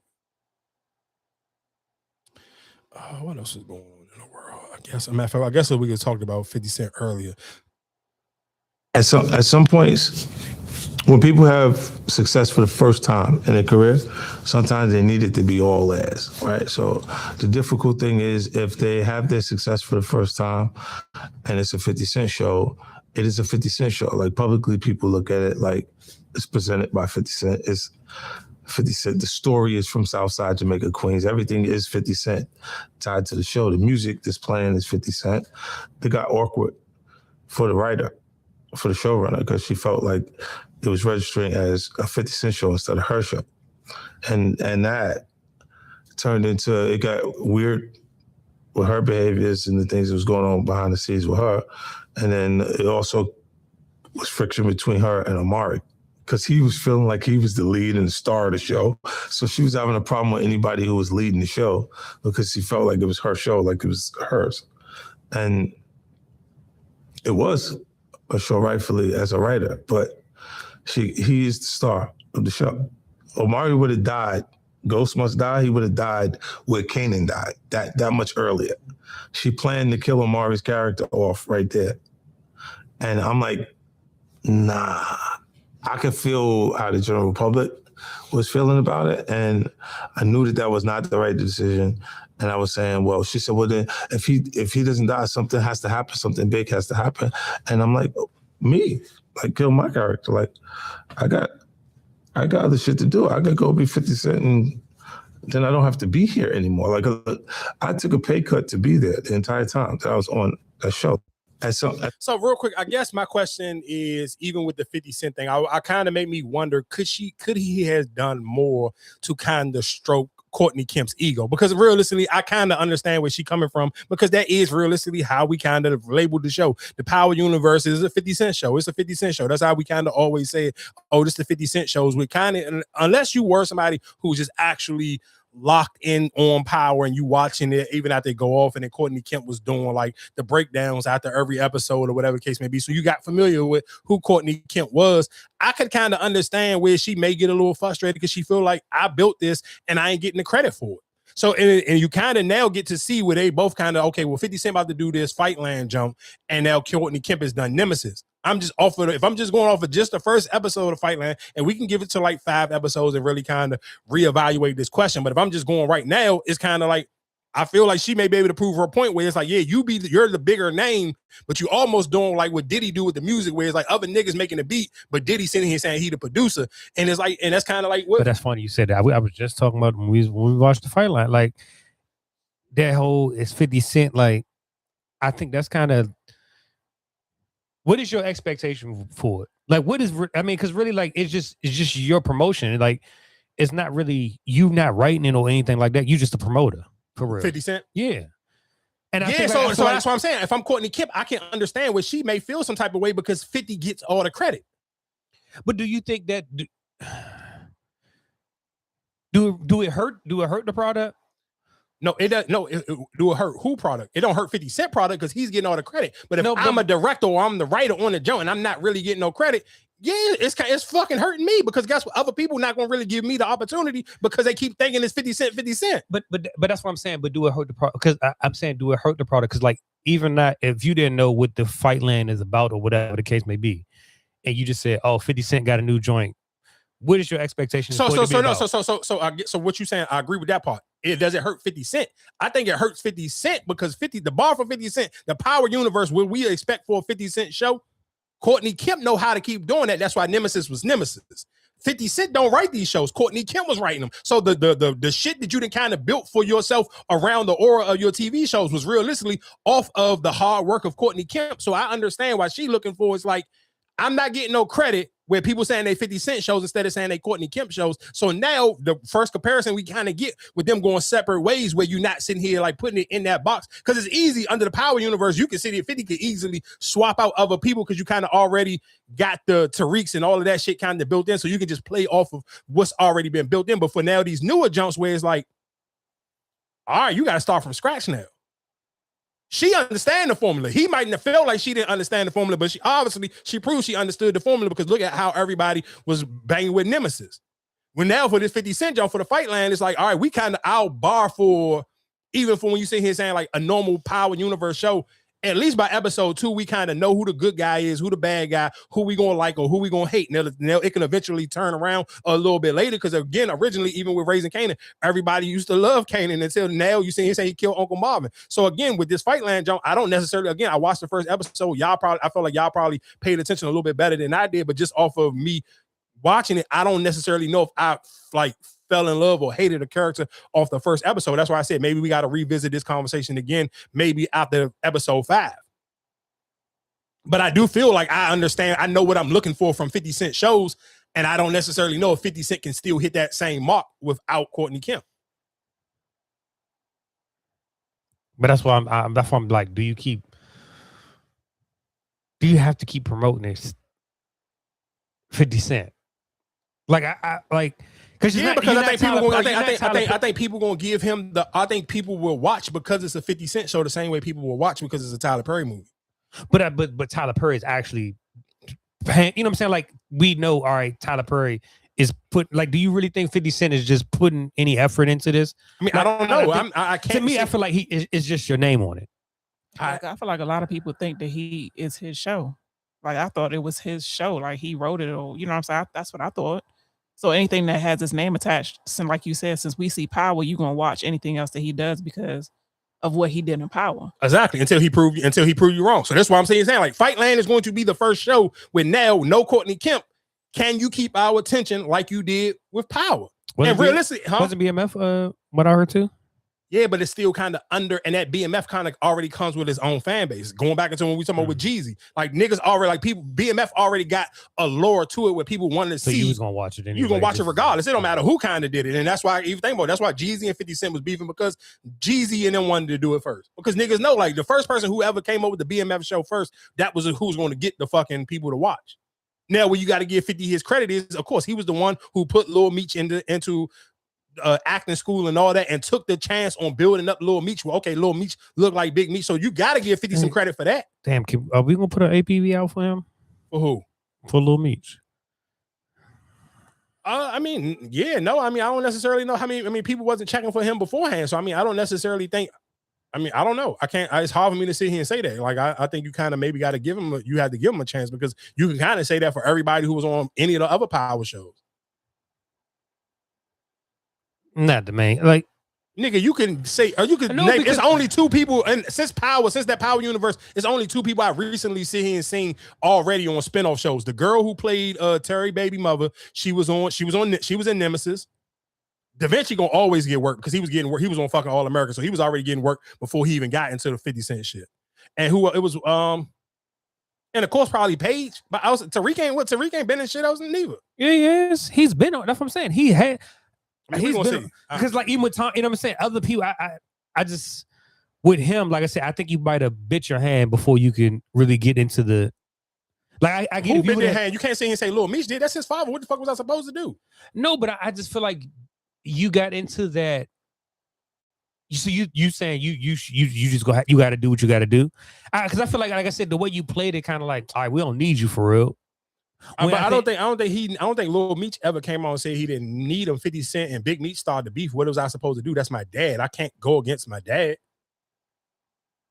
Like, nigga, I was playing my dad in the show. Like, it wasn't like you didn't pick me just because I was just some amazing actor. You picked me because that was my dad. I'm playing my dad. So I'm like, what else? I don't know what did you want Lil Meech to do? Like, I don't know. I don't know what to tell you. But again, like I said, for 50 Cent, we will see. And realistically, even that's why I say, well, let's wait until episode 5, because I do think 50 will get the benefit of the doubt of people even like at least watching the next 2 or 3 episodes, because Raising Kanan is on. So right after Raising Kanan go off, if you're watching it on Stars, if the next jump gonna play up is gonna be the Fight Land. So again, like I said, I'll give him to episode 5 to really see how I feel about this new show and see if he can kind of hold his own without Courtney Kemp, because Courtney Kemp already proved herself. Courtney Kemp came out with a hit show on Netflix. The show was so fucking big, she ended up getting a season 2 for that show. She also ended up getting an exclusive deal with Apple TV, and then they end up buying Power. So again, I mean, like I said, we'll see with that one. Real quick, I want to play this clip of this gentleman I'm about to play right now. His name is Charlie. Charlie used to be the manager for Travis Porter when I'm talking about like prime Travis Porter. He also had a record label called Street Execs, and he had 2 Chainz signed to that label. He had Bankroll Fresh. Who else did he have?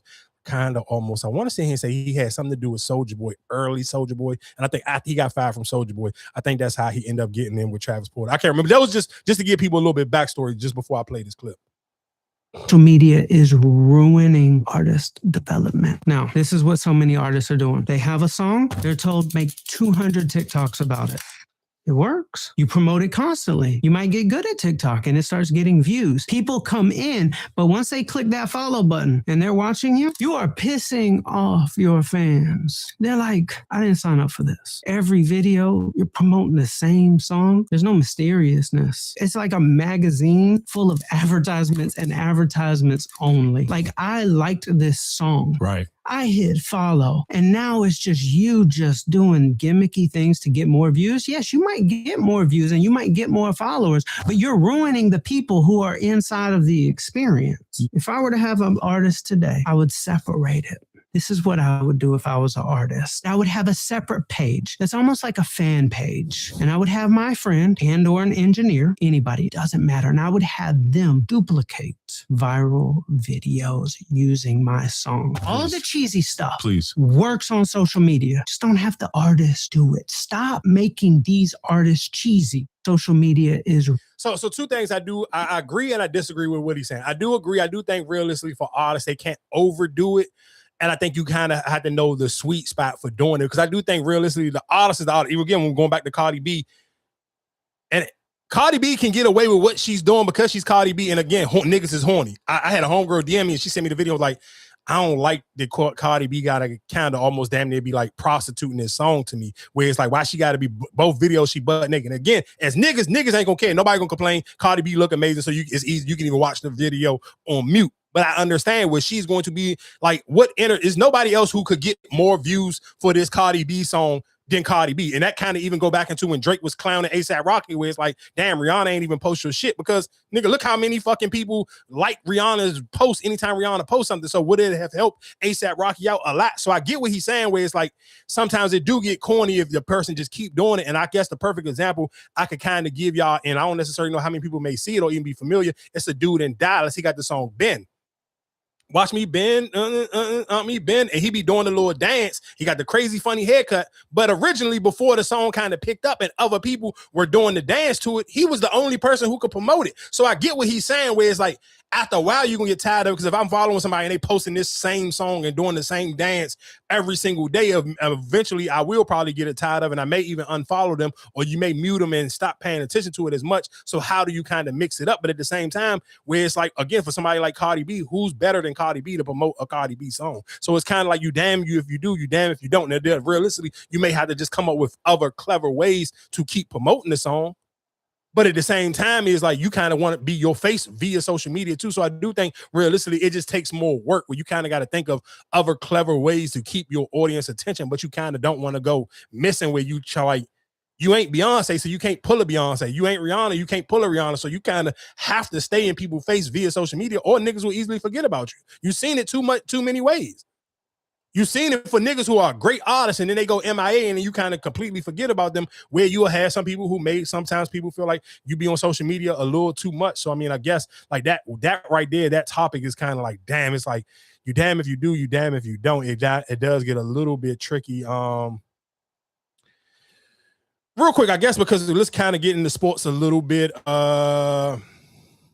I guess we go to Madden for people, because Madden about to come out and the NFL season is literally right around the corner. They counting down those Sundays. It's like, I think the first preseason game is this Thursday. I mean, what's that, the Hall of Fame game?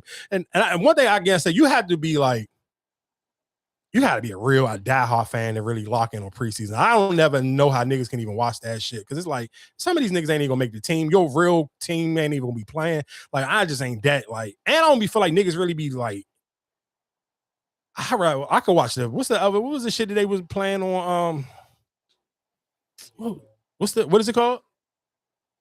The AFL? Yeah, I could watch that before I really get into some preseason games. But anyway, let me just go. The top 10 Madden ratings for NFL quarterbacks. Matthew Stafford, a 99. Josh Allen, a 99. I ain't gonna lie to you.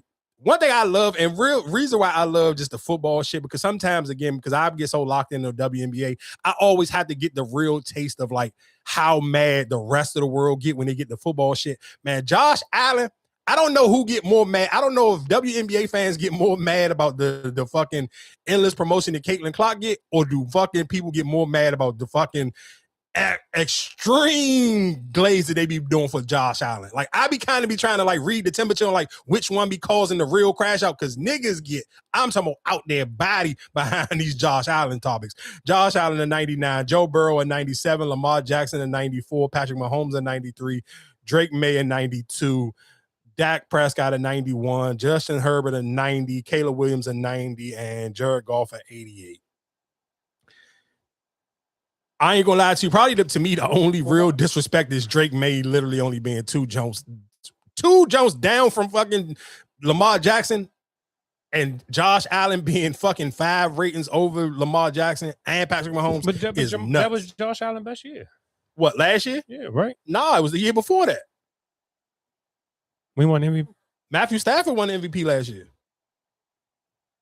But that was his. But that was with nobody on the team. But that was his best year with no weapons last year. I mean, no, because his numbers still best. His best numbers was still the year before that, the year when he won MVP. His numbers last year wasn't better than his numbers. But that's what I'm saying. I don't. Would they expecting him to be lower than Lamar? I don't think niggas feel like he should be a 99 and Lamar 94. Because what make Josh Allen a 99 and make Lamar 94? He played this year. Remember, Lamar was hurt. So why would Lamar be a 99? I don't think Lamar should be a 99, but I don't think Josh Allen should be a 99 neither. Nigga, the last time niggas seen Josh Allen, he had 4 turnovers in the playoffs against the Broncos. But that's what I'm saying. But that's what I'm saying. I think you're going off of what you did last year. That's what I say. I feel like he had a good season last year. So Drake May was in the Super Bowl. He had 92 though. So how you explain that? But I think more people. But Drake May, that was more so the team than it was. Than it was just Drake May. Nigga, the niggas he was throwing the ball to ain't even on the team this year. So how you say that? Think about it, he was throwing the ball to Stephon Diggs last year. Stephon Diggs ain't even on the team this season. But that's what I'm saying. I feel like that was a team. That was a team. It was more so a team effort. It wasn't just Drake May by itself.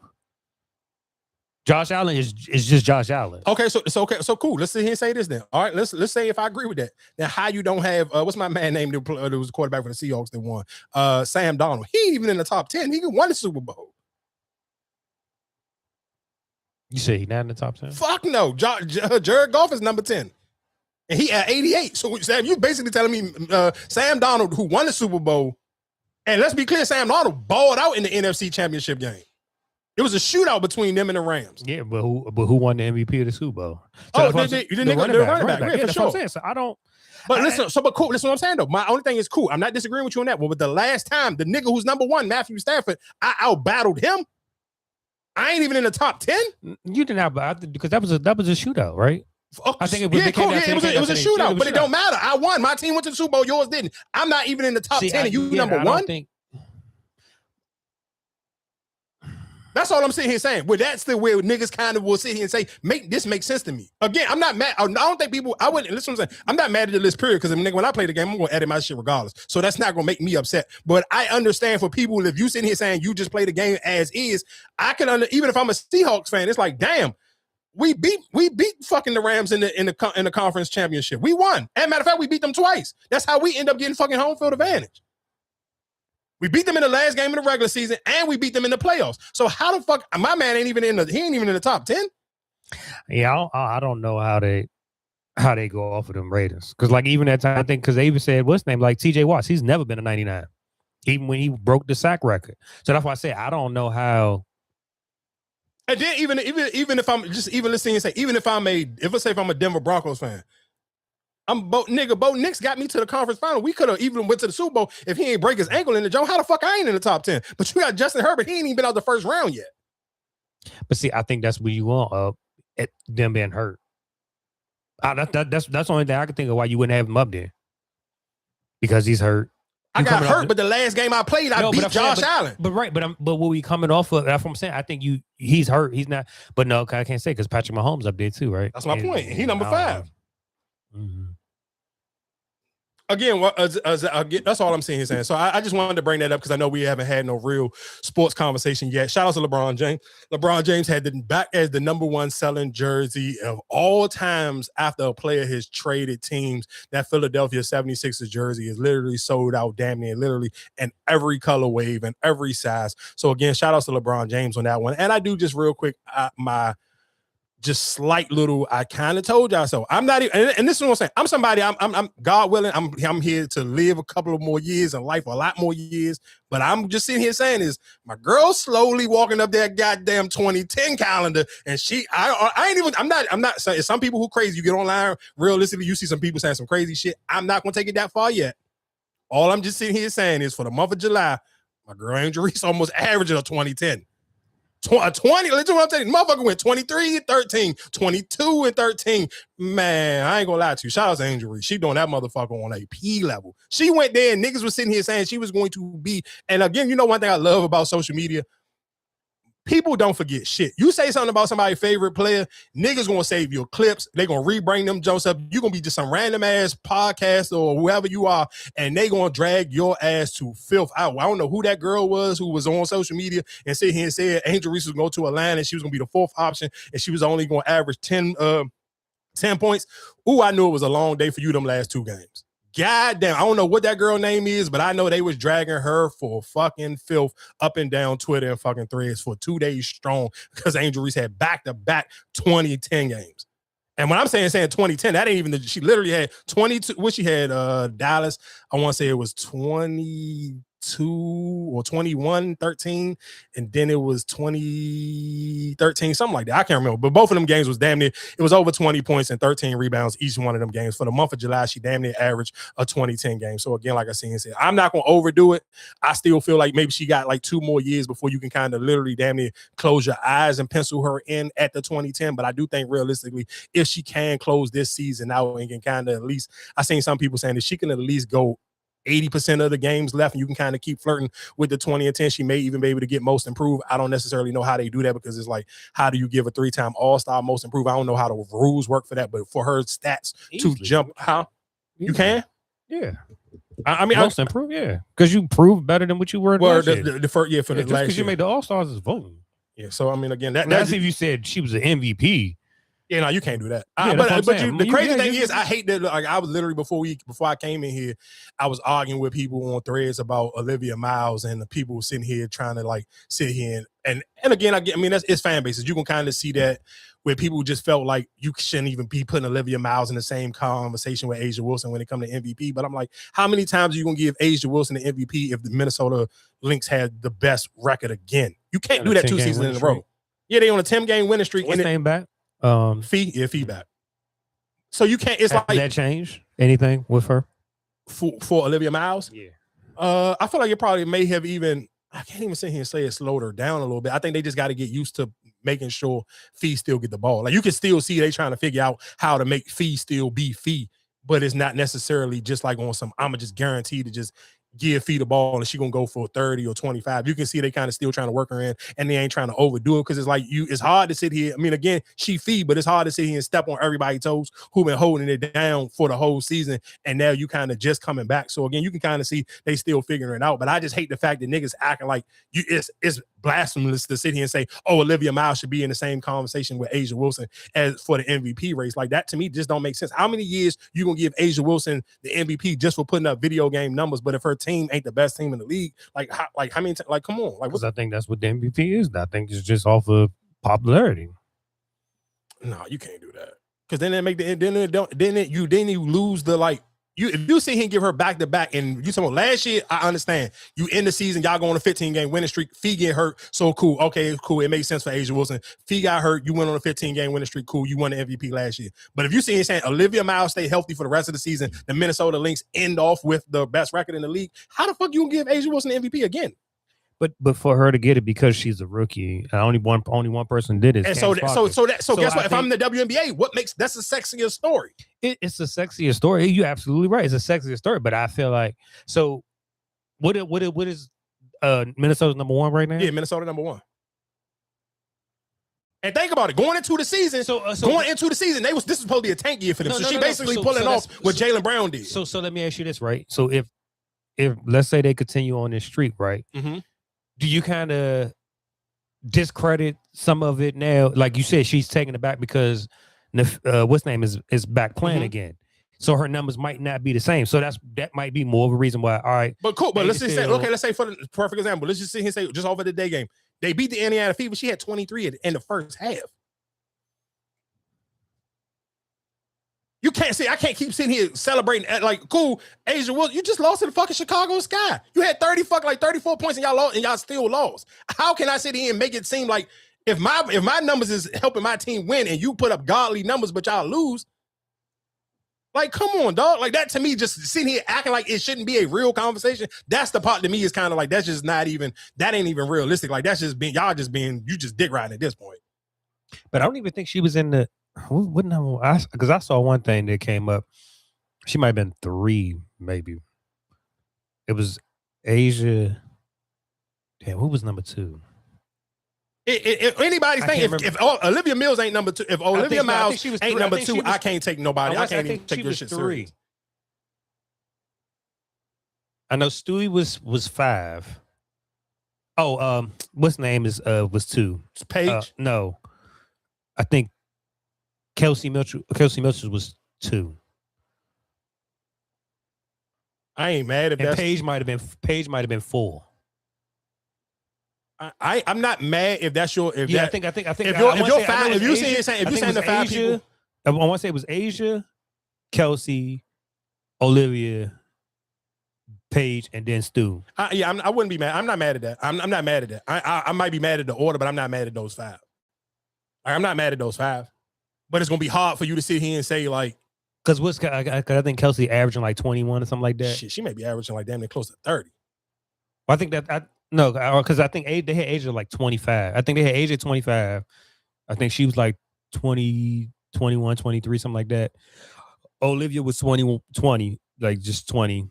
And I think everybody else was just fall, Yeah, again, like I'm not mad at that 5. I just think realistically, people don't be as dismissal with just the whole putting Olivia Miles in that conversation. But real quick, I guess because we talked about MySpace, I probably should have played this clip real quick. So this dude made a video sitting here talking about back in the day when you sitting here saying throwbacks, like bootleg sneakers that kind of was more popular than the regular sneakers, and that was like you talking about in that early 2000s. So that when they showed all the rappers. I don't know. I don't even think this showed no rappers, but this was. Oh, it was one I seen when they were showing all the rappers the fake Jordans they was wearing.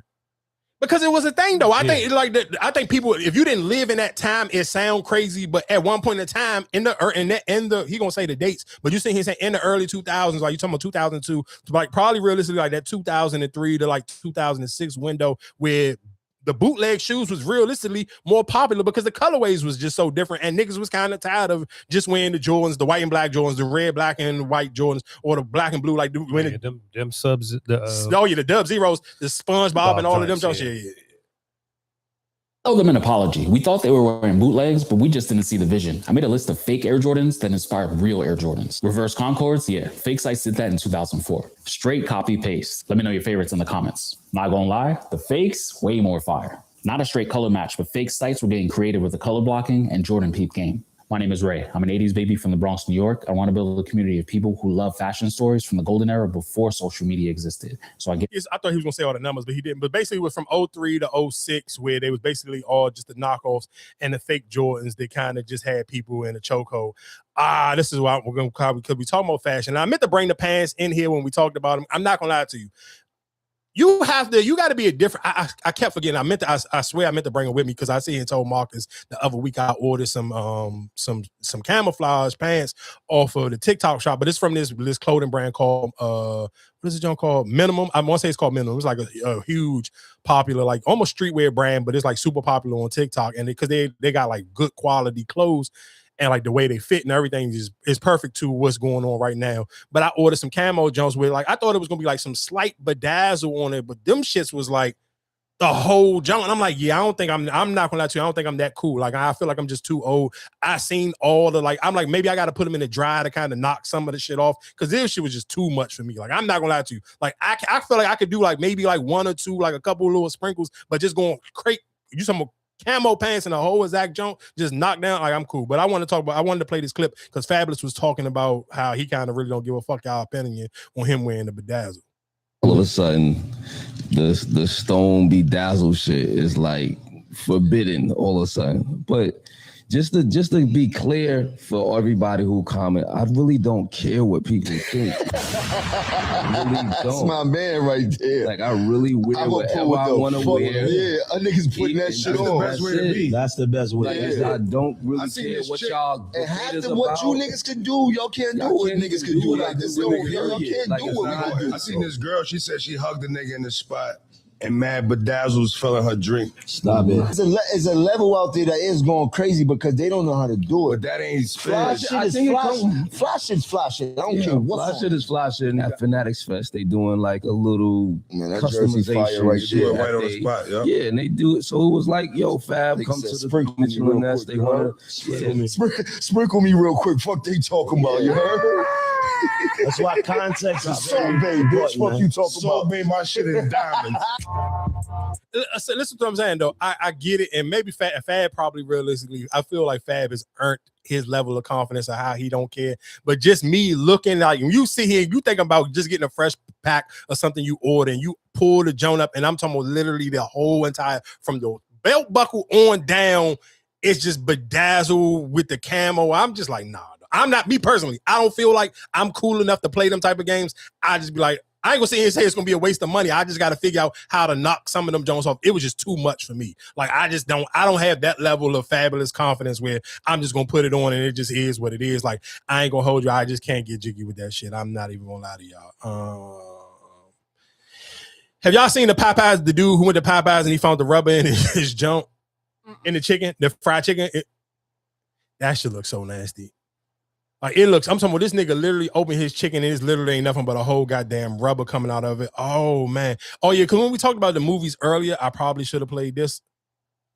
Straight to DVD run. As an actor in Hollywood, were you cool with that, or was there a part of you that was like, man, I wish I was in these movies? No, when we were doing it at first, there was a way again to not just be waiting on them. Along the line, you always grinding to try to do the studio thing, Like which Fool's Fool's Gold Gold, and High School High, and all them joints were a blessing. At some point, I figured out, you know what? I'm getting more gratification off my film we did for $150,000 than this $90 million budget for Fool's Gold. I had a good time. It was cool. But for me, it was more gratifying. But those few people who were there because they love what they do or they believe in me, that fueled me. That was my foundation. That's why you see a lot of our talented folks who still waiting around. I've always had that to lean back on and lean into to sustain myself. You know what I mean? So if they don't ever do anything with me again, I'm always going to be moving and grooving. And you got to ask yourself what success is to you. There's 100 other ways to be successful. You can make a film when you want, how you want, with who you want, and make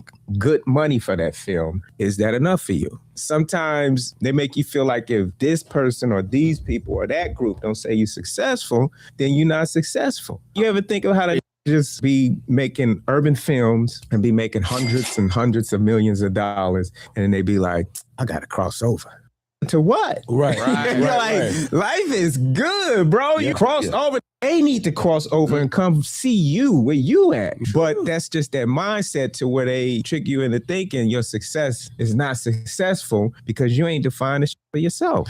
So I guess what made me, when I listened to that, and what again made me kind of think about just supporting whatever you like more, it kind of made me be like, damn, I remember buying bootleg movies from the DVD, and it kind of made me wonder, like, sometimes again when you sit here saying like how so many people be so pressed to kind of not put out their own stuff, and you waiting to getting a deal from Netflix or getting a deal from HBO Max, so feeling like you can't do nothing unless one of these big networks get behind you. And that's what make you kind of respect the people who just put their stuff out on Tubi, because it's like, if it's good, people gonna talk about it, and then eventually may get bought out or may get bigger again. Like when we talk about Kev on Stage, Kev on Stage has built such a huge platform for himself and kind of betting on himself and just keep putting stuff out on Tubi. And I mean, of course, we talked about this a million times from people from Detroit, that whole little movie scene going from YouTube to going to Amazon Prime and then going to Tubi, and them kind of almost like the Detroit people is kind of almost like the staple for Tubi movies, realistically, because you kind of know they at least put real effort into their jumps, where it's like, of course, it may not look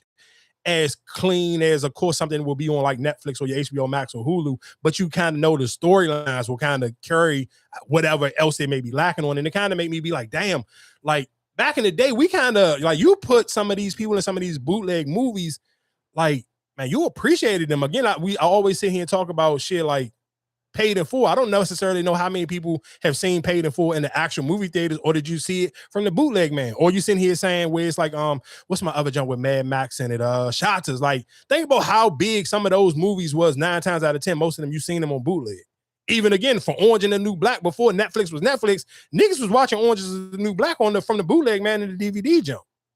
So again, it just kind of make me sit here and wonder, like, sometimes, like, damn, do people kind of need to get back to that type of energy? When you sitting here just putting shit out and just making sure your people can get it, and then it'll eventually, whatever it's meant to do is going to do after the people kind of get their hands on it and people can get the opportunity to kind of realistically talk about it.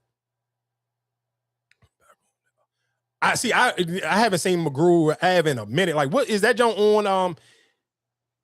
Because I remember, I think what kind of made me fall off from watching that joint as much as I used to watch it, I want to say they put it behind like a paywall. And I can't remember where they actually put it at behind the paywall. And I think that's what kind of kept me from watching. I can't remember if they put, what was that, like, I don't remember what season they started to put it behind the paywall, but I want to say, was it on Amazon and you kind of had to buy it to watch it? I can't remember. But again, I do think that's kind of where it and maybe I want to say, I forgot how much they was even charging to watch that joint, but that kind of will throw people off too. You kind of got to, I guess you got to be careful with that one, because if you get said and give people seasons for free for so many years, and then you kind of try to put it behind the paywall, it do make harder for people to sit here and run and want to go pay to watch it. And then I guess it also has to do with where you put it at to put it behind the paywall. Like if you put it on YouTube or you maybe put it on Amazon Prime, it may be easier for people to just buy it and just keep watching it if they really locked in. But then I guess also it just a matter on what's that you say season 3 was on Tubi, but I think they watched it and still got to watch season 2. Okay, so yeah, maybe I need to check Tubi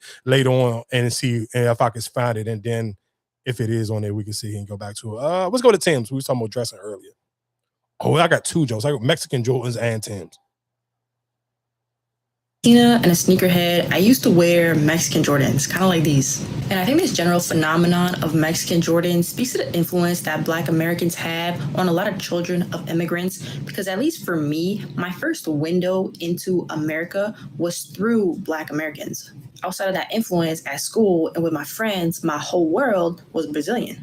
So Black sneaker culture has meant a lot to me since elementary school. And even back then, I implicitly understood the significance of the colorway, the model, and how that communicated your status, your taste, and your belonging. But my immigrant parents, they didn't give a fuck. They didn't understand any of this. They didn't recognize the cultural significance that sneakers carried. Meaning they refused to drop like $200 on a shoe for me. So the compromise was Mexican Jordans, which you could buy at the Nike outlet or at TJ Maxx. And in that way, I was able to still participate in sneaker culture. It's also very interesting that the term is Mexican Jordans, because I'm not even Mexican, I'm Brazilian, but Mexican now is referring to a generic racialized Latino kid from immigrant parents whose family does not necessarily understand the Black American culture that their kid is being exposed to in the world. Anyways, I'm valid now, but humble beginnings. Latina. Shout out to my people in Boston, because I'm not gonna lie to you. The first time I've ever heard somebody call the off-brand Jordans Mexican Jordans was definitely from people in Boston. Like I never even heard of that was a thing. And maybe again because I just live in the DMV area, so you really kind of don't see that many Mexican people. But when they sit here and said it, where it was like Mexican Jordans, and then you kind of really if you get around enough Mexican people who wear Jordans or Spanish people, again, because this young lady sit here and said I'm not Mexican, but she is Latino descent, where she kind of like that's the Jordans they bought. Like you going to sit here and buy the cheapest ones. I'm not buying a pair of $200 Jordans. We will get you these Jordans from Ross, and they may be on sale for like $30. So it's funny that that's what they call them, but it's just like when you see them, you get what they saying. Like, okay, these are the off-brand ass Jordans, but I never heard nobody call them Mexican Jordans until I met people from Boston. Hey, hip hop owns Tim's. We just shepherd it. Say more. The Schwartz family who created Timberland would be the first to say, and they have, when they created the brand, the hip hop movement really picked it up and ran with it and really created and embedded it in the culture. And it was the yellow boot that was born in the same year hip hop was born. And so they've grown up together. And I would say no brand is more owned by its culture than Timberland is owned by the hip hop culture. And so we're very aware of that. I'm very aware of that. And I love that aspect of it. We try to really pay homage to it all the time because it's so important to the brand. In a way, a really strong brand, you don't really own it. The users who own it, especially those who feel most passionate about it. What you can do is contribute to that and support it. And that's what we do. You say. The funny thing is, I forgot, what was I listening to? I want to say I was listening to Ebro and them. And they were sitting here talking about how long it took for Timberland to actually come out and say this, because for a long time, a lot of people never really want to give like hip hop is credit for how they played a huge part in the sales, because you kind of, sometimes with the ego. But then again, when, with Timberland's kind of hit that little portion where they may not have been as popular as it was before, then that's when they kind of started to reach out and started to do more collaborations with hip-hop artists and get them their own Timbs, or maybe sit here and do like a collaboration one-off junk to kind of give them their own little Timberland. So again, shout out to Timbs for even eventually, it may have took them a long time to come along with it, but they eventually did come out and sit here and give hip-hop his credit for that. I wonder, what was it? It was another big story that was kind of floating around on the internet. Well, not kind of, it's floating on the internet, was the David story. And I'm sure people, maybe if you're not paying attention, if you don't follow the, what's my girl name? I'm a lawyer, but if you don't follow her, I don't necessarily know how many people are actually even still paying attention to the David trial, but that trial is kind of already going underway. And I believe it was a police officer who sit here and took the stand and was sitting here telling people that the mom and dad for both sets of kids, for David and for the young lady Celeste who lost her life, they knew about them being in a relationship together, because even for Celeste to be able to get a passport and go out of the country, her parents had to sign off for that. So he been dating, and you got to think about this young lady lost her life when she was 14. He was dealing with her even before she turned 14. So you talking about this nigga, he 21 now. So you saying I want to say he was dealing with her like maybe for like 3 years or something crazy like that. So he started messing with her when she was 17. I want to say, I mean, he was 17. She might have been like 11. So for even just for that in the mix where it's like, that's what I was sitting here saying. Like, there's no way in hell you can sit here and say like, he deserved the death penalty, but realistically, all of them deserve to be in jail. You can't sit here and say you was okay with your 11-year-old daughter dealing with somebody 17, 18 years old and you don't deserve no time too. Like, how the hell do that make sense? Like, there's no way in hell you can sit here and say he should be the only person going to jail. No, he should go. He definitely, if the death penalty is on the table for him, he should definitely get his ass locked up and he should definitely get everything coming to him. But her mother and father should not be able to just get off like that. Like, that shit to me, like, it should be the same way people want to sit here and be upset with the girls who was dealing with R. Kelly and their parents. You should even be, at least them women are still alive. This girl lost her life. Her parents need to go do some real fucking time. There ain't no way on God's green earth you sitting here telling me that they gonna be able to get the escape free and he just got to do the only person to catch the blame for that. Ain't no way in hell. Her parents definitely should be locked up. Do you think the death penalty really justified, or him sitting in jail? Because I think if they did it faster, I think they take too long to do it. Because I think sometimes people will be on death row for like 20 years. But I feel like you're suffering more than just the death. You know what I'm saying? Like, you having to sit in there and think about like, damn, I made this mistake. You know what I'm saying? I get what you're saying, but I think, I don't know, man, for shit like that, for what he did, I be feeling like that nigga deserved like that off the rip. Like, don't even hold him. Like, no. They should, as soon as he get found guilty, I'd be feeling like they should speed the process up. Like, don't make somebody sit in jail for 20 years and then they get opportunity to think about what they did and repent and all. No.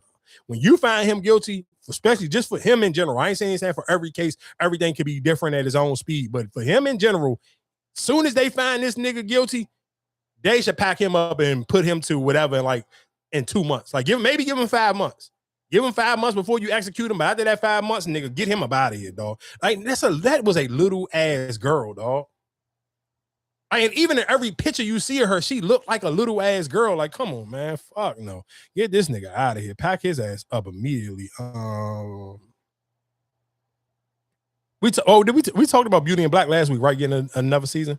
Mm-hmm. Oh, all right. I just wanted to make sure I wasn't tripping. What else was going on in the world? I feel like I'm talked about Power going to Netflix. All dudes gym. I ain't gonna lie, this kind of gay.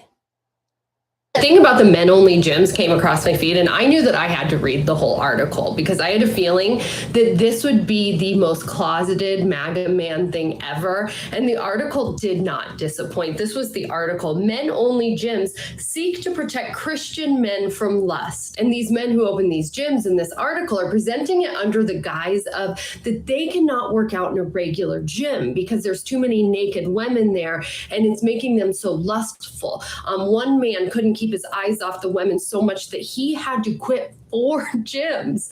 And another guy couldn't stop cheating on his wife because, the gym, there's ladies there and they can't control themselves, just as any good Christian man.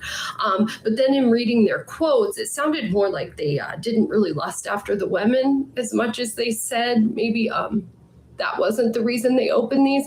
I'm going to read the quotes and let you be the judge. One of the men who opened one of those men-only gyms is Mitch Parsons. And Mitch was sick of being in gyms where nakedness was shoved in his face.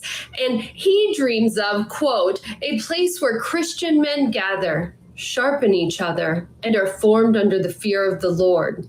His vision is for men to sharpen each other in brotherhood. And he suggests that real sharpening requires daily proximity to other faithful men. It just is too gay for me, period. There's nothing about me will ever want me to sit here and go to a all fucking dude gym. Just perfect example. In the example I gave y'all to sit here saying, like, I would be mad as shit if I'm on the treadmill and right in front of me is a fucking Stairmaster and I gotta look at a fucking nigga walking up and, man, fuck you. I'm never in my life going to no all nigga gym. Do you know how mad I would be if I had to look at a nigga in front of me on a fucking Stairmaster, dog? Man, man, y'all crazy as shit. Y'all niggas can lie to yourself. You can say, well, I don't want to hear again, no disrespect to the Lord, but you ain't about to sit here and try to hide this behind some Christian belief. I'm a praying, godly nigga. I post every man. I don't give a fuck. I'm not going to no gym with a bunch of niggas. Ain't no way in hell, dog. I'm cool. I don't even like being in the locker room because I be feeling like some of y'all niggas be getting the saucy Santana and that motherfucker. I'm cool, dog. I don't want to see. I can't even imagine what an all men's gym would look like and smell like. Because it's a difference. Like if you go to LA Fitness, some Jones got the co-ed saunas. That shit don't never stink. When you go to the LA Fitness and there's just niggas in that joint, man, and the sauna could be 100 times hotter, but that shit stinks so bad because niggas is just dirty and nasty as shit. I don't want to go to no fucking all man's gym. Just off of the strength of my nose, I appreciate the co-ed sauna because women ain't never going to, because guess what women going to do? If that motherfucking sauna stinks too much, they going to sit here and complain and motherfuckers going to come in and clean that sauna up on hours when it's not busy. So you never going to go into that sauna and it's going to smell like niggas been beating their meat and that shit all day. But you go into a junk, niggas ain't never know that this is again what's fucked up about men. Men ain't never gonna complain about how bad that shit stink, and you just gonna be in that sauna and it's just gonna smell like a bunch of bussy in there. Man, I'm cool, dog. Y'all niggas crazy as shit. You ain't about to sit here and put this on God and sit here and say y'all trying to have some godly man. Kiss my ass, dog. Y'all niggas is crazy. I ain't even going for that one. And Baton Rouge police are looking for a woman accused of hiding her teenage boyfriend, the same boy who shot her in the face. Police say 31-year-old Charlitria Thomas lied to officers about knowing where the 15-year-old was and then drove him to Mississippi. A Mississippi trooper stopped the car December 31st and arrested the teen on charges including attempted second-degree murder and armed robbery. Thomas now faces a warrant for accessory after the fact. I ain't gonna lie to you. Some people just crazy. Some people just deserve certain shit. Like this lady is 31 years old, dealing with a 15-year-old, and you sit here saying that this nigga shot whatever this. Don't look for her, dog. Just allow that lady to just figure it out on her own. Like you shouldn't be looking for this lady. You shouldn't like that type of motherfucker. Don't even need to be in jail. Like that's somebody you just let them figure it out on life. Life will sit here and get them out of here. She was the one who called the police, right? And then you.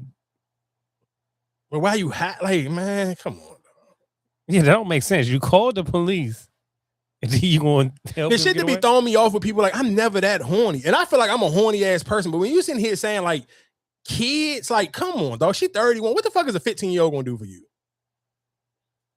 Like this is what I'm just saying. Just think about this. Like for the horniest person on planet Earth, think about when you sit here and you was like in high school, and the way you used to fuck when you was in high school compared to you now as an adult. Like, if I'm a 31-year-old, what would sit here and make me sit here and say, I want to fuck somebody in high school? But you got to think of some people's mindset might, you know what I'm saying? Like, some people don't grow up. Like, their mindset might be still young. Man, fuck that, nigga. I still want some good sex. Like, I'm not trying, like, no. And when I was 15, you just on some jackrabbit shit. Eating pussy was disgusting to you. Like, you ain't even think, well, I'm old. So when I was 15, that shit wasn't even an option. So I can't even imagine, like, some grown-ass woman wanting to do with my jackrabbit ass. Like, you just trying, like, you don't even know how to stroke for real. You just... That's the whole entire time. This all you doing. You just trying to make a bunch of noise because you don't know no fucking better. So like, what the fuck would make my girl like? Come on, dog. You just too like some shit you can't explain to me because it's like I know I've been 15 before. I remember how I used to fuck when I was 15 compared to me as an adult. So nothing about my adult brain gonna make me sit here and give a fuck about a kid. But don't you think the 15-year-olds see more now than you did when you was 15? I don't give a fuck. Niggas still don't know how to fuck. You gotta listen to what I'm saying. You get better with sex the more sex you have. That's the reason why motherfuckers don't be like, you don't never hear people bragging about being virgins. Or I want to just sit here and like, I want my wife to be a virgin. I would not. Again, that's why you like people say it jokingly, like I wouldn't like I'd rather turn a hoe into a housewife or have a woman that got some bodies because then you know actually how to fuck. I don't want to sit here and fuck with some like because you've been on social media and you didn't seen somebody fuck. Yeah, when I was a kid, we used to watch porn too. Read magazines and all. I mean, look at the pictures. That shit ain't make you a better fucker. You become better at sex from having sex. At 15, I ain't even still get enough pussy. What are we talking about? I don't give a fuck what you can see. You ain't got enough. So your experience is going to be some shit. It's just like if you was playing sports, you get better at shooting threes the more threes you shoot. I just shoot 1 3 once a game. Like I'm not going to be good at that shit. How many times is a 15-year-old that actually got some cheeks for this mother, like for somebody 31 to sit here and you let the nigga shoot you and you still trying to crack, man, get the fuck out of here, bro. Like, that's the type of people who need to be in a fucking mental home. Another story that was floating around, and it kind of tied back into what we was talking about last week. I don't never want to go to LA, dog. I'm cool. I'm telling y'all, nothing about LA, any of these stories you hear, and I don't even care if you don't believe them. Just the fact that these stories is even on the fucking internet is the reasons why I never want to go to LA. So for people who don't know what I'm talking about, Big U is a huge, big-time Crip gang leader. He's locked up right now on a federal RICO charge, and they trying to throw all types of shit at him. So one of the stories that's floating around, and this is why some people feel like Whack 100 is a fucking rat, because it's like, he been told this story before.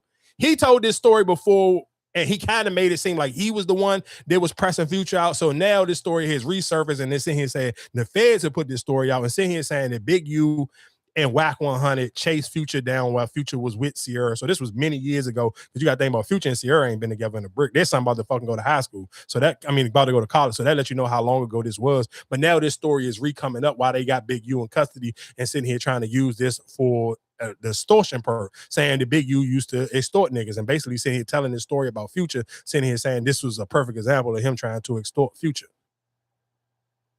It ain't adding up because, for one, dude wasn't attacked in no airport. 2, wasn't no homeboys there. 3, it was a conversation. 4, we all got on the bread eye going to Atlanta. I came back. I landed that day, 6 in the morning, whatever time, and I came back that day. Big U stayed a week. Future stayed in Atlanta as well, so ain't no days later he got his ass whooping LAX because the nigga wasn't in LA. They're alluding to the story you told about Future, and I'm always telling the story. For one, it wasn't no extortion. It was a real deal. That was a real debt, and it really got paid. And Future ain't even the one that paid it. I've always said that. Future didn't pay that debt. You got paid the next day. If a motherfucker owes some money, you see a motherfucker, you gonna holler at a motherfucker, but motherfucker saying he was assaulted and all that. Like, where you get that's all cap. It ain't that. My only thing is, again, sometimes be like, niggas be too old for certain shit that even kind of even be just like floating on the internet. Like, why do you want these stories to kind of be floating around with your name attached to them? Because then niggas eventually just gonna want to get your ass locked up. But hold on, let me see. Remember, Whack 100 told us a story about, ask Future, like me and Big U ran into him and Sierra at LAX, and he had owed Trick some money. I chased Future, and Future was running from me through the whole thing, and I chased him onto the jet bridge. That's got to be a lie. That story sounds so much as a lie. Well, the feds have now put that story in Big U's indictment. They actually mention that Whack, well, I don't know if they mentioned Whack. They might have just like put him as an abbreviation, but they mentioned the incident where Big U and Whack were chasing Future, and they claim that's part of the extortion plot, which, by the way, I think Whack might stop telling that story now, because the story that he's told a bunch, the feds have officially alleged it as an overt offense for extortion, which is crazy. It's kind of crazy. So pretty much, they have put that in the indictment. And that's what make, to me, I guess, and that's what make people feel saying something is fishy with Whack, because how do you sit here and tell this story? And he just told this story a couple times. Like, again, he just said it in person, and it was on, I want to say he was on No Jumper when he originally told this story. And now, like, I can play literally an audio of him telling this story again on the phone, not to academics, which he just did, but it was on another radio show. Here you go. Trick and Big U was real close at the time, right? Hey, Future. Like, you even keep telling that story to me, make niggas be like, damn, why the fuck they ain't come and lock you up? Because again, when you get locked up in some of these indictments, for even some people who may be following the Yellow Beezy trial, again, rest in peace to Mo 3. Again, Yellow Beezy is on trial right now for paying on a hit to get Mo 3 killed. They sit here trying to, use a lot of Mo 3's. I won't say they're going, not Mo 3, but Yellow Beezy's Breakfast Club interview. And he also did a Vlad interview that they sitting here trying to use those in court, where they sitting here saying, like, trying to tie it in. Because I want to say he did an interview, and man, Vlad is a funny nigga. Vlad basically asked him, like, hey, do you know Mo 3? He's a popular Dallas rapper. And Yellow Beezy kept it playing. Like, I don't know him. I ain't never heard of him. You sure he from Dallas or whatever case? And kind of try to downplay it. And again, Vlad gonna be Vlad. So he tried to play a clip of Mo 3 sitting here telling about. Anyway, all that being said is they're sitting here trying to use all of this backup information to basically fry Yellow Beezy. And that just, to me, is just like certain shit where it's like, I don't necessarily know if some of y'all niggas should just keep telling all these stories for just like for clicks and views, because again, eventually the feds gonna use that shit. And then what you gonna do is like, how you can't walk them back. You can't walk some of these stories back, and you didn't sit here and then went on all these different platforms and told them, or you didn't use all of these songs and use these moments, and you didn't sit here and played these songs, and people didn't heard you sit here and talk about these things. It's like, how do you walk it back now after you didn't sit here and played it? I didn't play this clip last week. Did I? When the dude talk about? I know you niggas remember right when it happened. This nigga Trap Boy Freddy on the freeway. Man, who the fuck got this freeway blocked off, man? Woo, woo, woo, woo. Acting like he done, you know what I'm saying, had something to do with it. Dropping dead songs, all this bullshit, right? And Yella Beezy over there quiet in a bit. I know Yella Beezy probably like, God damn, bitch, now they gonna hold me. But Trap Boy like, nah, you good, fam. They ain't gonna be able to catch you, bro. Cause I'm acting like I did it, but I know I ain't had nothing to do with it. So shit, you gonna be all right, cuz I'm gonna take the heat off you. They gonna think it's me. Whole time they ain't gonna find nothing on me, cause he knew they ain't had shit on him, cause he never did nothing. It was Yella the one that did this shit, right? Well, allegedly it was Yella that did it, right? So the feds trying to find anything. That's the reason why this nigga Trap Boy got hit up. Y'all remember when the Fed raided this nigga and they took his Tiger and shit, and then he caught that felon in possession firearm and went to prison for that shit to the feds. That's why they raided that nigga, because they couldn't find shit on that nigga, and they was trying to get anything on that nigga, but they couldn't find nothing on him. Couldn't find out. Now niggas talking, the niggas that got jammed up, everything that led back to Yella. But before this shit happened though, this nigga, Trap Boy was doing all his rapping, and Yella was just quiet. But after like 3 years, this nigga Yella like, God damn, bro, I guess I done got away. And that's when he started dissing. He did that song like, hey, nigga, this on me, come up, missing. Y'all remember that little diss or whatever? You know what I'm talking about? So he thought he was good, you know what I'm talking about? And that's why he started dissing or whatever, thinking, and little did he know, these niggas was lining up all the cards. And hey, stupid. I don't got nothing against Trap. I don't got nothing against Yella. I was always a fan of Mo3 music, a fan of Yella music. I don't really fuck with Trap Boy's music, Trap Boy Freddy's music, but I got respect for the nigga. You know, he come from the same shit I come from, trapping. You know what I'm talking about? So a nigga can't do nothing but respect the nigga or whatever. But, oh no, fuck Yella. I ain't gonna say fuck Yella, because y'all remember when Mo3 hit up Yella on that freeway, y'all remember that song? Dear Lord, he damn near died on that freeway. And Yella was all fucked up. You know, that's part of the game. You know what I'm talking about? So nigga ain't gonna be biased and shit, except Yella didn't die. If Yella would have died, Mo3 would have been still alive right now, but it went the other way around. You know what I'm saying? So I ain't gonna. It's just like when all of this information is just out on the internet and niggas just be freely just getting on these shows and just talking about this shit. I'm like, bro, like y'all niggas can't be that desperate for likes and views and that desperate to sit here and be ready to go to jail. Like that to me just be like, slow down, my nigga. Like again, and the crazy thing is where it's like with some of these stories, it's like if you're not a real fan of none of these people, or if you don't follow like smaller blog pages, this shit don't get picked up like on the Shade Room, and you ain't gonna hear like your Joe Buttons or to hear these conversations come up on the Breakfast Club and shit like this. So for some of these niggas, it's gonna be like, was it even really worth it? Where you will end up sitting here getting 25 to life or 30 something years. Your music wasn't slapping like that. Like let's sit here and say if Yellow Beezy get found guilty. I'm sure none of y'all don't even know no Yellow Beezy songs. You may sit here and remember what the fuck was the name of that joint? It's on me, baby, whatever that song, that one song. How much money y'all think he gonna make off that one song if he get a 30 ball? He ain't Lil Durk. Like Lil Durk got catalogs. People love Lil Durk. Lil Durk has been on tours, arena tours off the dolo. It's a little bit different. Everybody ain't Lil Durk, so you get sitting here, gotta go do a 30 or 20 years. Nigga, it's gonna be over for you. And y'all niggas was just tipping on these fucking interviews, sitting here just like giving out dry snitching on your fucking self. Like that shit to me is some of the dumbest shit, period, because it's just like you ain't even have enough music for that shit. And I understand them niggas had real street beef, so it's kind of like maybe Yellow Beezy won't give a fuck. Because if you feel like Mo3 really tried to have somebody smash you on the highway, then you might not care. Like if you sit here, let's take the rap shit out of it and let's just put this regular in the regular street shit. And if you just carrying it just like a regular street nigga, then Yellow Beezy may be able to take his charges on the chin and don't even care about it. But if you kind of still trying to tie it in with the rap shit, it just be like, man, leave that shit off the interviews and off the songs, dog. Like, oh, you just gonna be looking fucking nuts. What else is going on in the world? I guess let's go to DJ Envy real quick.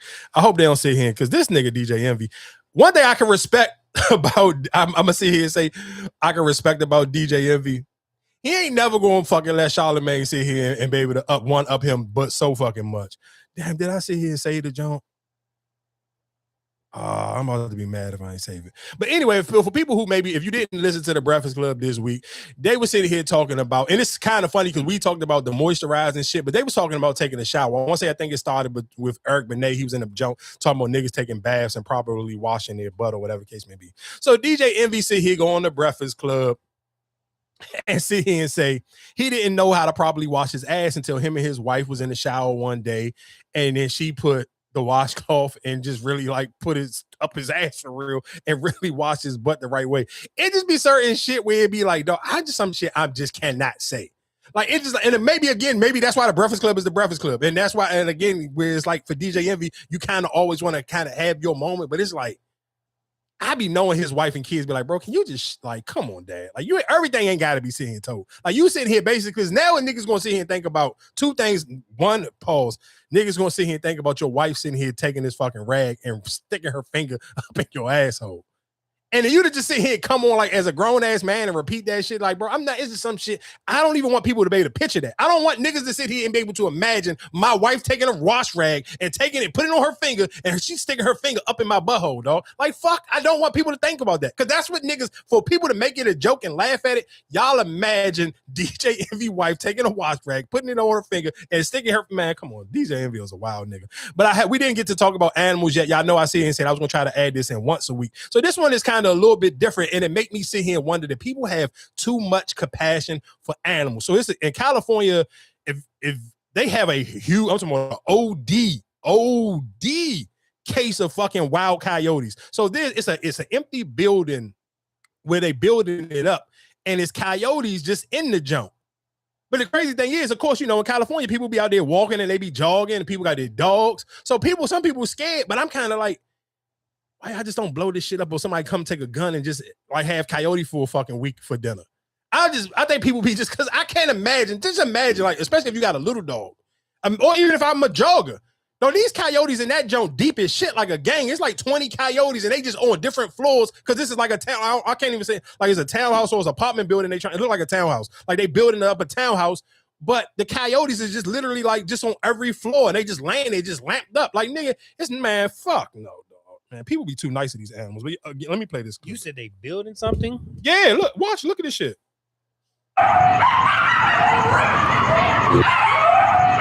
It's the howl of coyotes who have set up residence in this abandoned construction project in West Hollywood. All the time, they're howling and hooting, you know what I mean? They're like, you know. Neighbors have nicknamed the 3-year-old abandoned construction site the Coyote Condo. After the animals took over the vacant property at Romaine Street and North Spalding Avenue, Ryan has a coyote story. You actually came face to face with a coyote. And I survived. I looked the coyote dead in his face, and he looked right back at me. And I thought, you know what? I'm gonna just go that way. Ryan says he didn't get far before this happened. And I was just walking down to my house over here down the street. I swear I saw like 3 coyotes trying to circle me over here. I was a little frightened, I can't lie. And then I started booking it. I was like, I gotta go home. I can't be attacked by some coyotes, you know what I'm saying? Unlike Ryan, most residents we talked to say they're more concerned about the nightly howling rather than being attacked by a coyote. Coyotes are skittish. No, coyotes don't attack humans. Their main prey is small animals. It's generally California ground squirrels, gophers, chipmunks, and bunnies. Video shared by residents show coyotes lounging on balconies, strolling around without a care in the world. Animal advocates say they understand residents' concerns, and they say there's a safe way to get the coyotes to move along. The best way to get them to move out of this area is to exclude and deter. And by exclude, I mean we make it so they can't go under, over, or through the fencing. And to deter is after we've excluded them from the fencing, we go inside and we deter them by basically hazing and scaring them out. We leave one exit for them, and we herd them all in that direction, and we get them out of the building, and then secure that one last gate.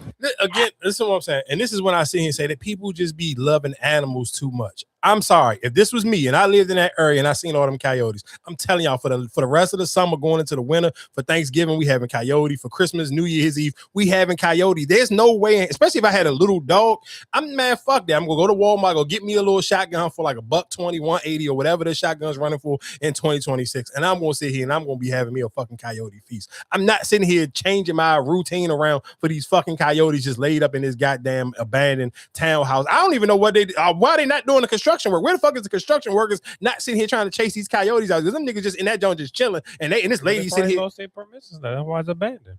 And this lady sitting here coming up with all these little fancy ass ways to get rid of the coyote, man. That's why I'm like, fuck these white people. They be blowing shit. I mean, what you expect? Y'all cut down the trees. I mean, you got all this love for this fucking coyote. And real quick, man, Lil Duval is a wild nigga.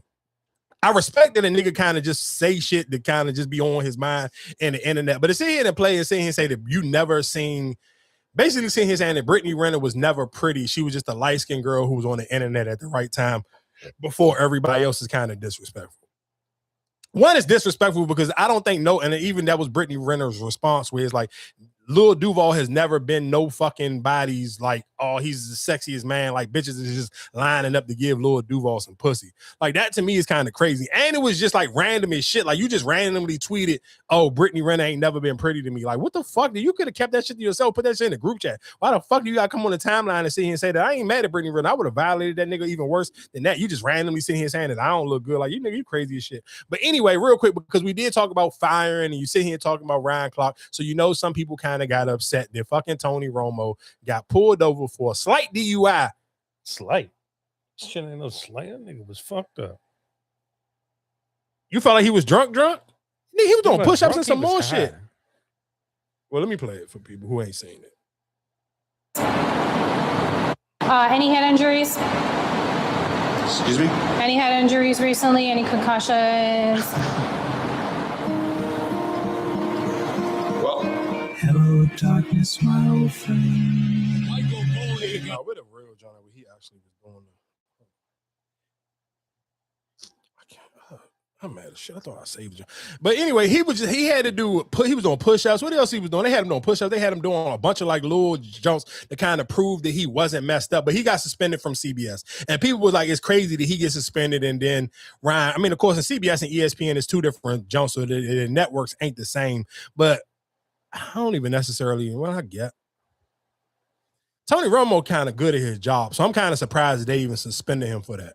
Like, maybe that's just suspend him. I mean, you still 6 weeks out, so maybe you just suspend him for the preseason and he'll be back by the time. So you still literally, you got 6 weeks from now to kind of get it together. But, I mean, niggas get drunk. I ain't sitting here saying, or even high. I'm not saying it's cool for you to get drunk or get high to drive, but I don't necessarily know if I should lose my job or even get my job suspended because what I'm doing on my off time. And especially if I ain't hurt nobody. Like, I ain't hurt nobody. I just got pulled over and I got a ticket. If I gotta go take a class, then cool, let me take my class. But I don't necessarily know if Tony Romo should be losing it. I mean, well, he ain't lose his job, but even get his job suspended for that one. And other news, Stephen A. Smith apologized to Kyrie Irving for how he rode Kyrie Irving for damn near like for 2 years for not wanting to get vaxxed. I mean, of course, that's one of the huge stories that's floating around with Fauci and whatever the case may be. I ain't about to sit here and do no crazy deep dive on it because I don't want none of my shit to get flagged. But I think Stephen A. Smith is a sucker, period. I say that a million times. And even the reason why Ryan Clark's sitting here saying he lost his job, telling y'all that he felt like he couldn't be black on ESPN. Stephen A. Smith kind of like, he'd been proved that point for us. And I think Ryan Clark getting fired and Ryan Clark even saying what happened and how he felt like he got fired kind of just doubled down for people to feel like what they think about Stephen A. Smith kind of proved their point. And even for Stephen A. to feel like now you sitting here trying to like, nigga, you was trying to get Kyrie out of the league. Like, think about it for people who didn't like live and hear that in real time. Like, nigga, Stephen A. was, I'm talking about dragging it on Kyrie. He was on First Take every single day. Kyrie is so selfish. He's sitting here fucking up the team and they had a chance to get a championship. And he just because he don't want to sit here and be like everybody else, like he was sitting here. I'm talking about horn Kyrie Irving out to sit here and try to like bully him to do something to his body that he didn't want to do. Like, go back and really listen to some of that. Like, go on YouTube and put in Stephen A. Smith going on Kyrie Irving when he was in the Brooklyn Nets. Like, man, he was dragging the shit out of Kyrie Irving. And now for you to sit here and say, fucking nigga, I done been out of Brooklyn for damn near, what, like 3 seasons now. So you sitting here trying to give me this weak-ass apology 3 years later is crazy to me. Like, man, Stephen A. Smith is a cold-blooded fucking sucker, dog. Ain't no other way to sit here and explain that shit. Let's go into back to Queen Naija real quick before we get out of here. You want to split the bill or pay for each meal? Which one? How? Our meal. They gave us $200 for second day. So they took it off that whole bill. That's y'all know. Okay. Yeah. Oh yeah. Okay. So then, yeah, we can just split it by couple. Y'all was the Thank you for being a friend. Travel down the road and back again. We got tell us like, hey, I want to go. We get our shit. We get our shit. They don't cop it. They don't cop it. They said Trey trying to save us because they can't see him anywhere. Oh. Yeah, we could. Yeah, no pressure. I mean, I don't know. Then that mean we gotta let me see. Yeah. But they're gonna come back. I know what I got. He gonna bring it. Here, take a picture of it, add it up. Or bring your phone so that each person can start adding it up. We like. They should have just like and then I got and then we got I ain't gonna lie to you because the sound ain't clear enough, so I don't want to sit here and keep dragging it. But Queen Naija and I guess Clarence and some other people were out on a dinner date as couples, and the bill came back as $1,300. And I mean, again, Queen Naija is Queen Naija. I didn't see who the other people was on camera with her, but she is the one on stream. Do I think it's kind of foul that people feel like? I mean, I'm sure they feel like she got it. You was just a streamer university. You be streaming all the time. You still got songs that people like. You still are a celebrity. But I do think it's fucked up that y'all feel like the Queen Naija was supposed to off the rip fill the $1,300 bill. But then it's kind of embarrassing because she on stream, you streaming live, and y'all sitting here arguing about $1,300. And again, I guess it depends on who your audience is. Because if your audience is like got common sense, like somebody like me, I don't necessarily know Queen Naija got like $1,300 to just be forking up at a dinner and be paying for all these people with food. But I'm sure her friends feel like, nigga, you Queen Naija. Again, you was just on streaming university. You should be able to hold this $1,300 bill down. But again, to me, it's kind of nuts. Like, I'm not about to be live on stream as Queen Naija and be arguing with niggas over a $1,300 bill. Cut the stream off and then you can argue with niggas or pay the $1,300 and argue with them later. But I'm not about to do both on fucking stream. So now it's on all the blog pages. But again, I'm sure if older people watching this, I don't necessarily know how many people feel like Queen Naija got $1,300 just to be wasting like that. So some people may not feel like, oh, that's like on some broke shit. But then I'm sure some people who watching that shit and be like, man, y'all acting broke as shit right now. I don't think it's about acting broke. Like, you came out, you ordered all this food. Like, what the hell am I paying the tab for? Don't matter if I got it. It just seemed like a crazy ass fucking, for you to be any type of celebrity to kind of have like that type of like little back and forth on a live stream. Did you control? I would have cut that shit off. Like, that shit is kind of embarrassing. But they like I said, their engagement. What you mean? For the engagement, we talking about it. People, clicks and views. Hey, I guess I don't want. That's just like what's name? I think who was it? DDG and what's my man? They was sitting there going back and forth talking about, oh, who paying for this for on a yacht? Oh, you guys, and he was like, oh, it's just $500. He was like, yeah, but I just paid such. Like I said, it's their engagement.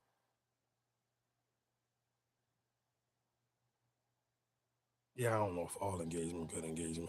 Oh, real quick, because we didn't talk about when I should have brought this up when I was talking about when I was talking about Yella Beezy. YG. So I mean, again, we talked about this kind of last week when YG got picked up right before the verses for basically having something allegedly to do with Draco the Ruler's stabbing. What was that in the 2021 still stabbing? And so of course, again, that stabbing happened 5 years ago. He got picked up, but somebody sitting here trying to put out and sit here and say, matter of fact, not somebody. It was what's my man name? Glasses Malone. Glasses Malone tried to put this out and say Drake had something to do with this. He can spend that money and fuck with YG Life. He can spend that money and fuck with YG Life. Let me tell you what his mark ass is doing. He's spending money and financing Draco campaign to try to fuck with this boy Life and get him arrested because he mad about a battle. He started playing me like that because I swear to God, that little shit will get shot up and all that shit. I'll make his life horrible. All that shit he living in out here, that shit will get burnt up.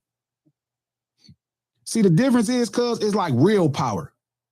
See, that's rented power. You rent it, you pay for it. Real power, cuz, is when it's actually real, when niggas will do it for you just for the measure. That part. You don't want me to start kicking cuz back in. You don't want me to start announcing to the world exactly what type of hoe ass shit he doing. See, yeah, y'all be fans of cuz, and y'all want me to go.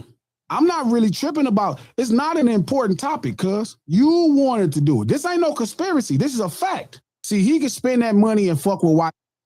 And YG reposted this and said, I hope this ain't true.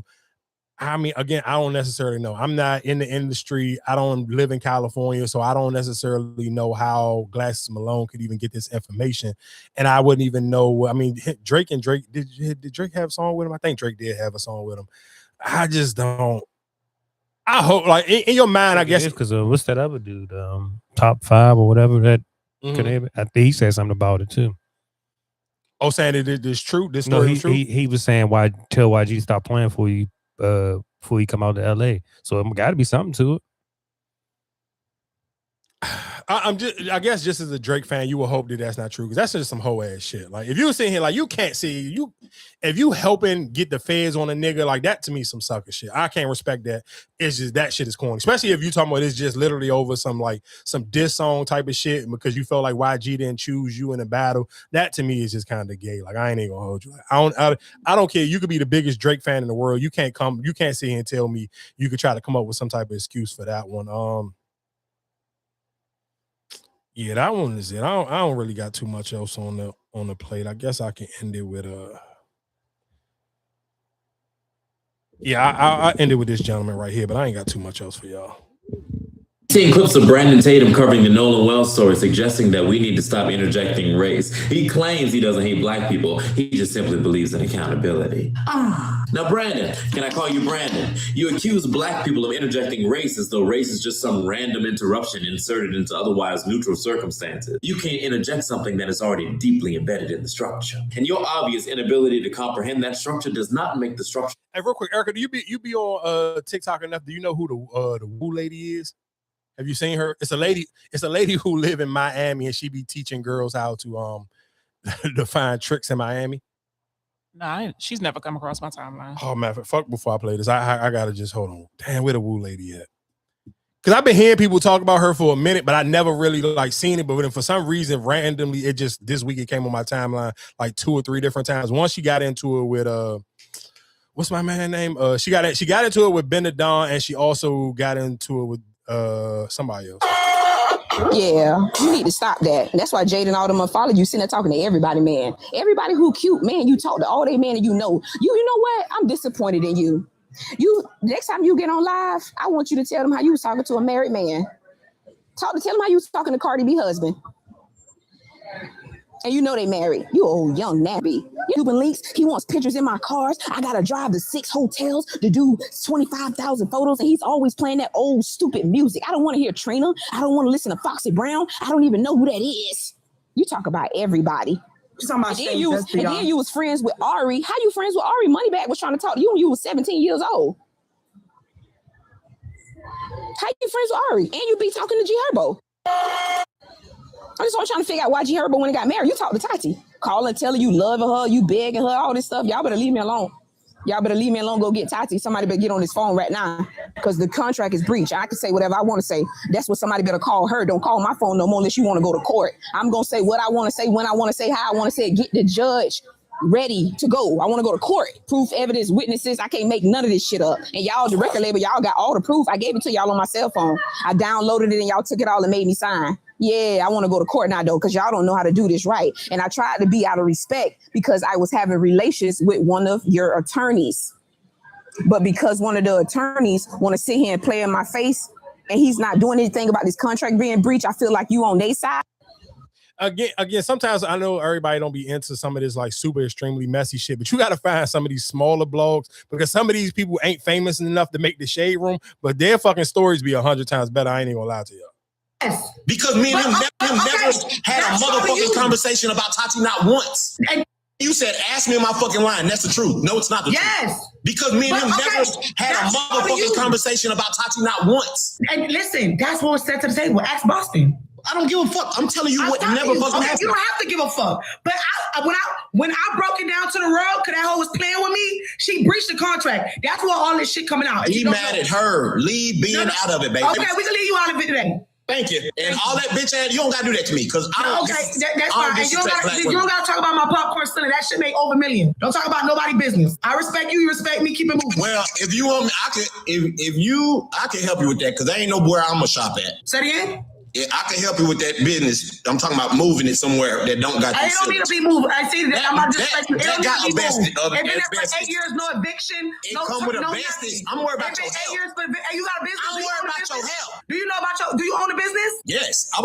Again, like I said, some of that shit is just you got to follow some of these small blogs. I'm not going to hold y'all up too much longer. Like I said, like, share, and subscribe each and every Tuesday right back here on all podcast app. If you are watching this on YouTube, every Sunday night live on YouTube around like 9:30, you can tap in. So again, like I said, like, share, and subscribe. Tell another friend to tell another friend, and I'll holler at y'all next week.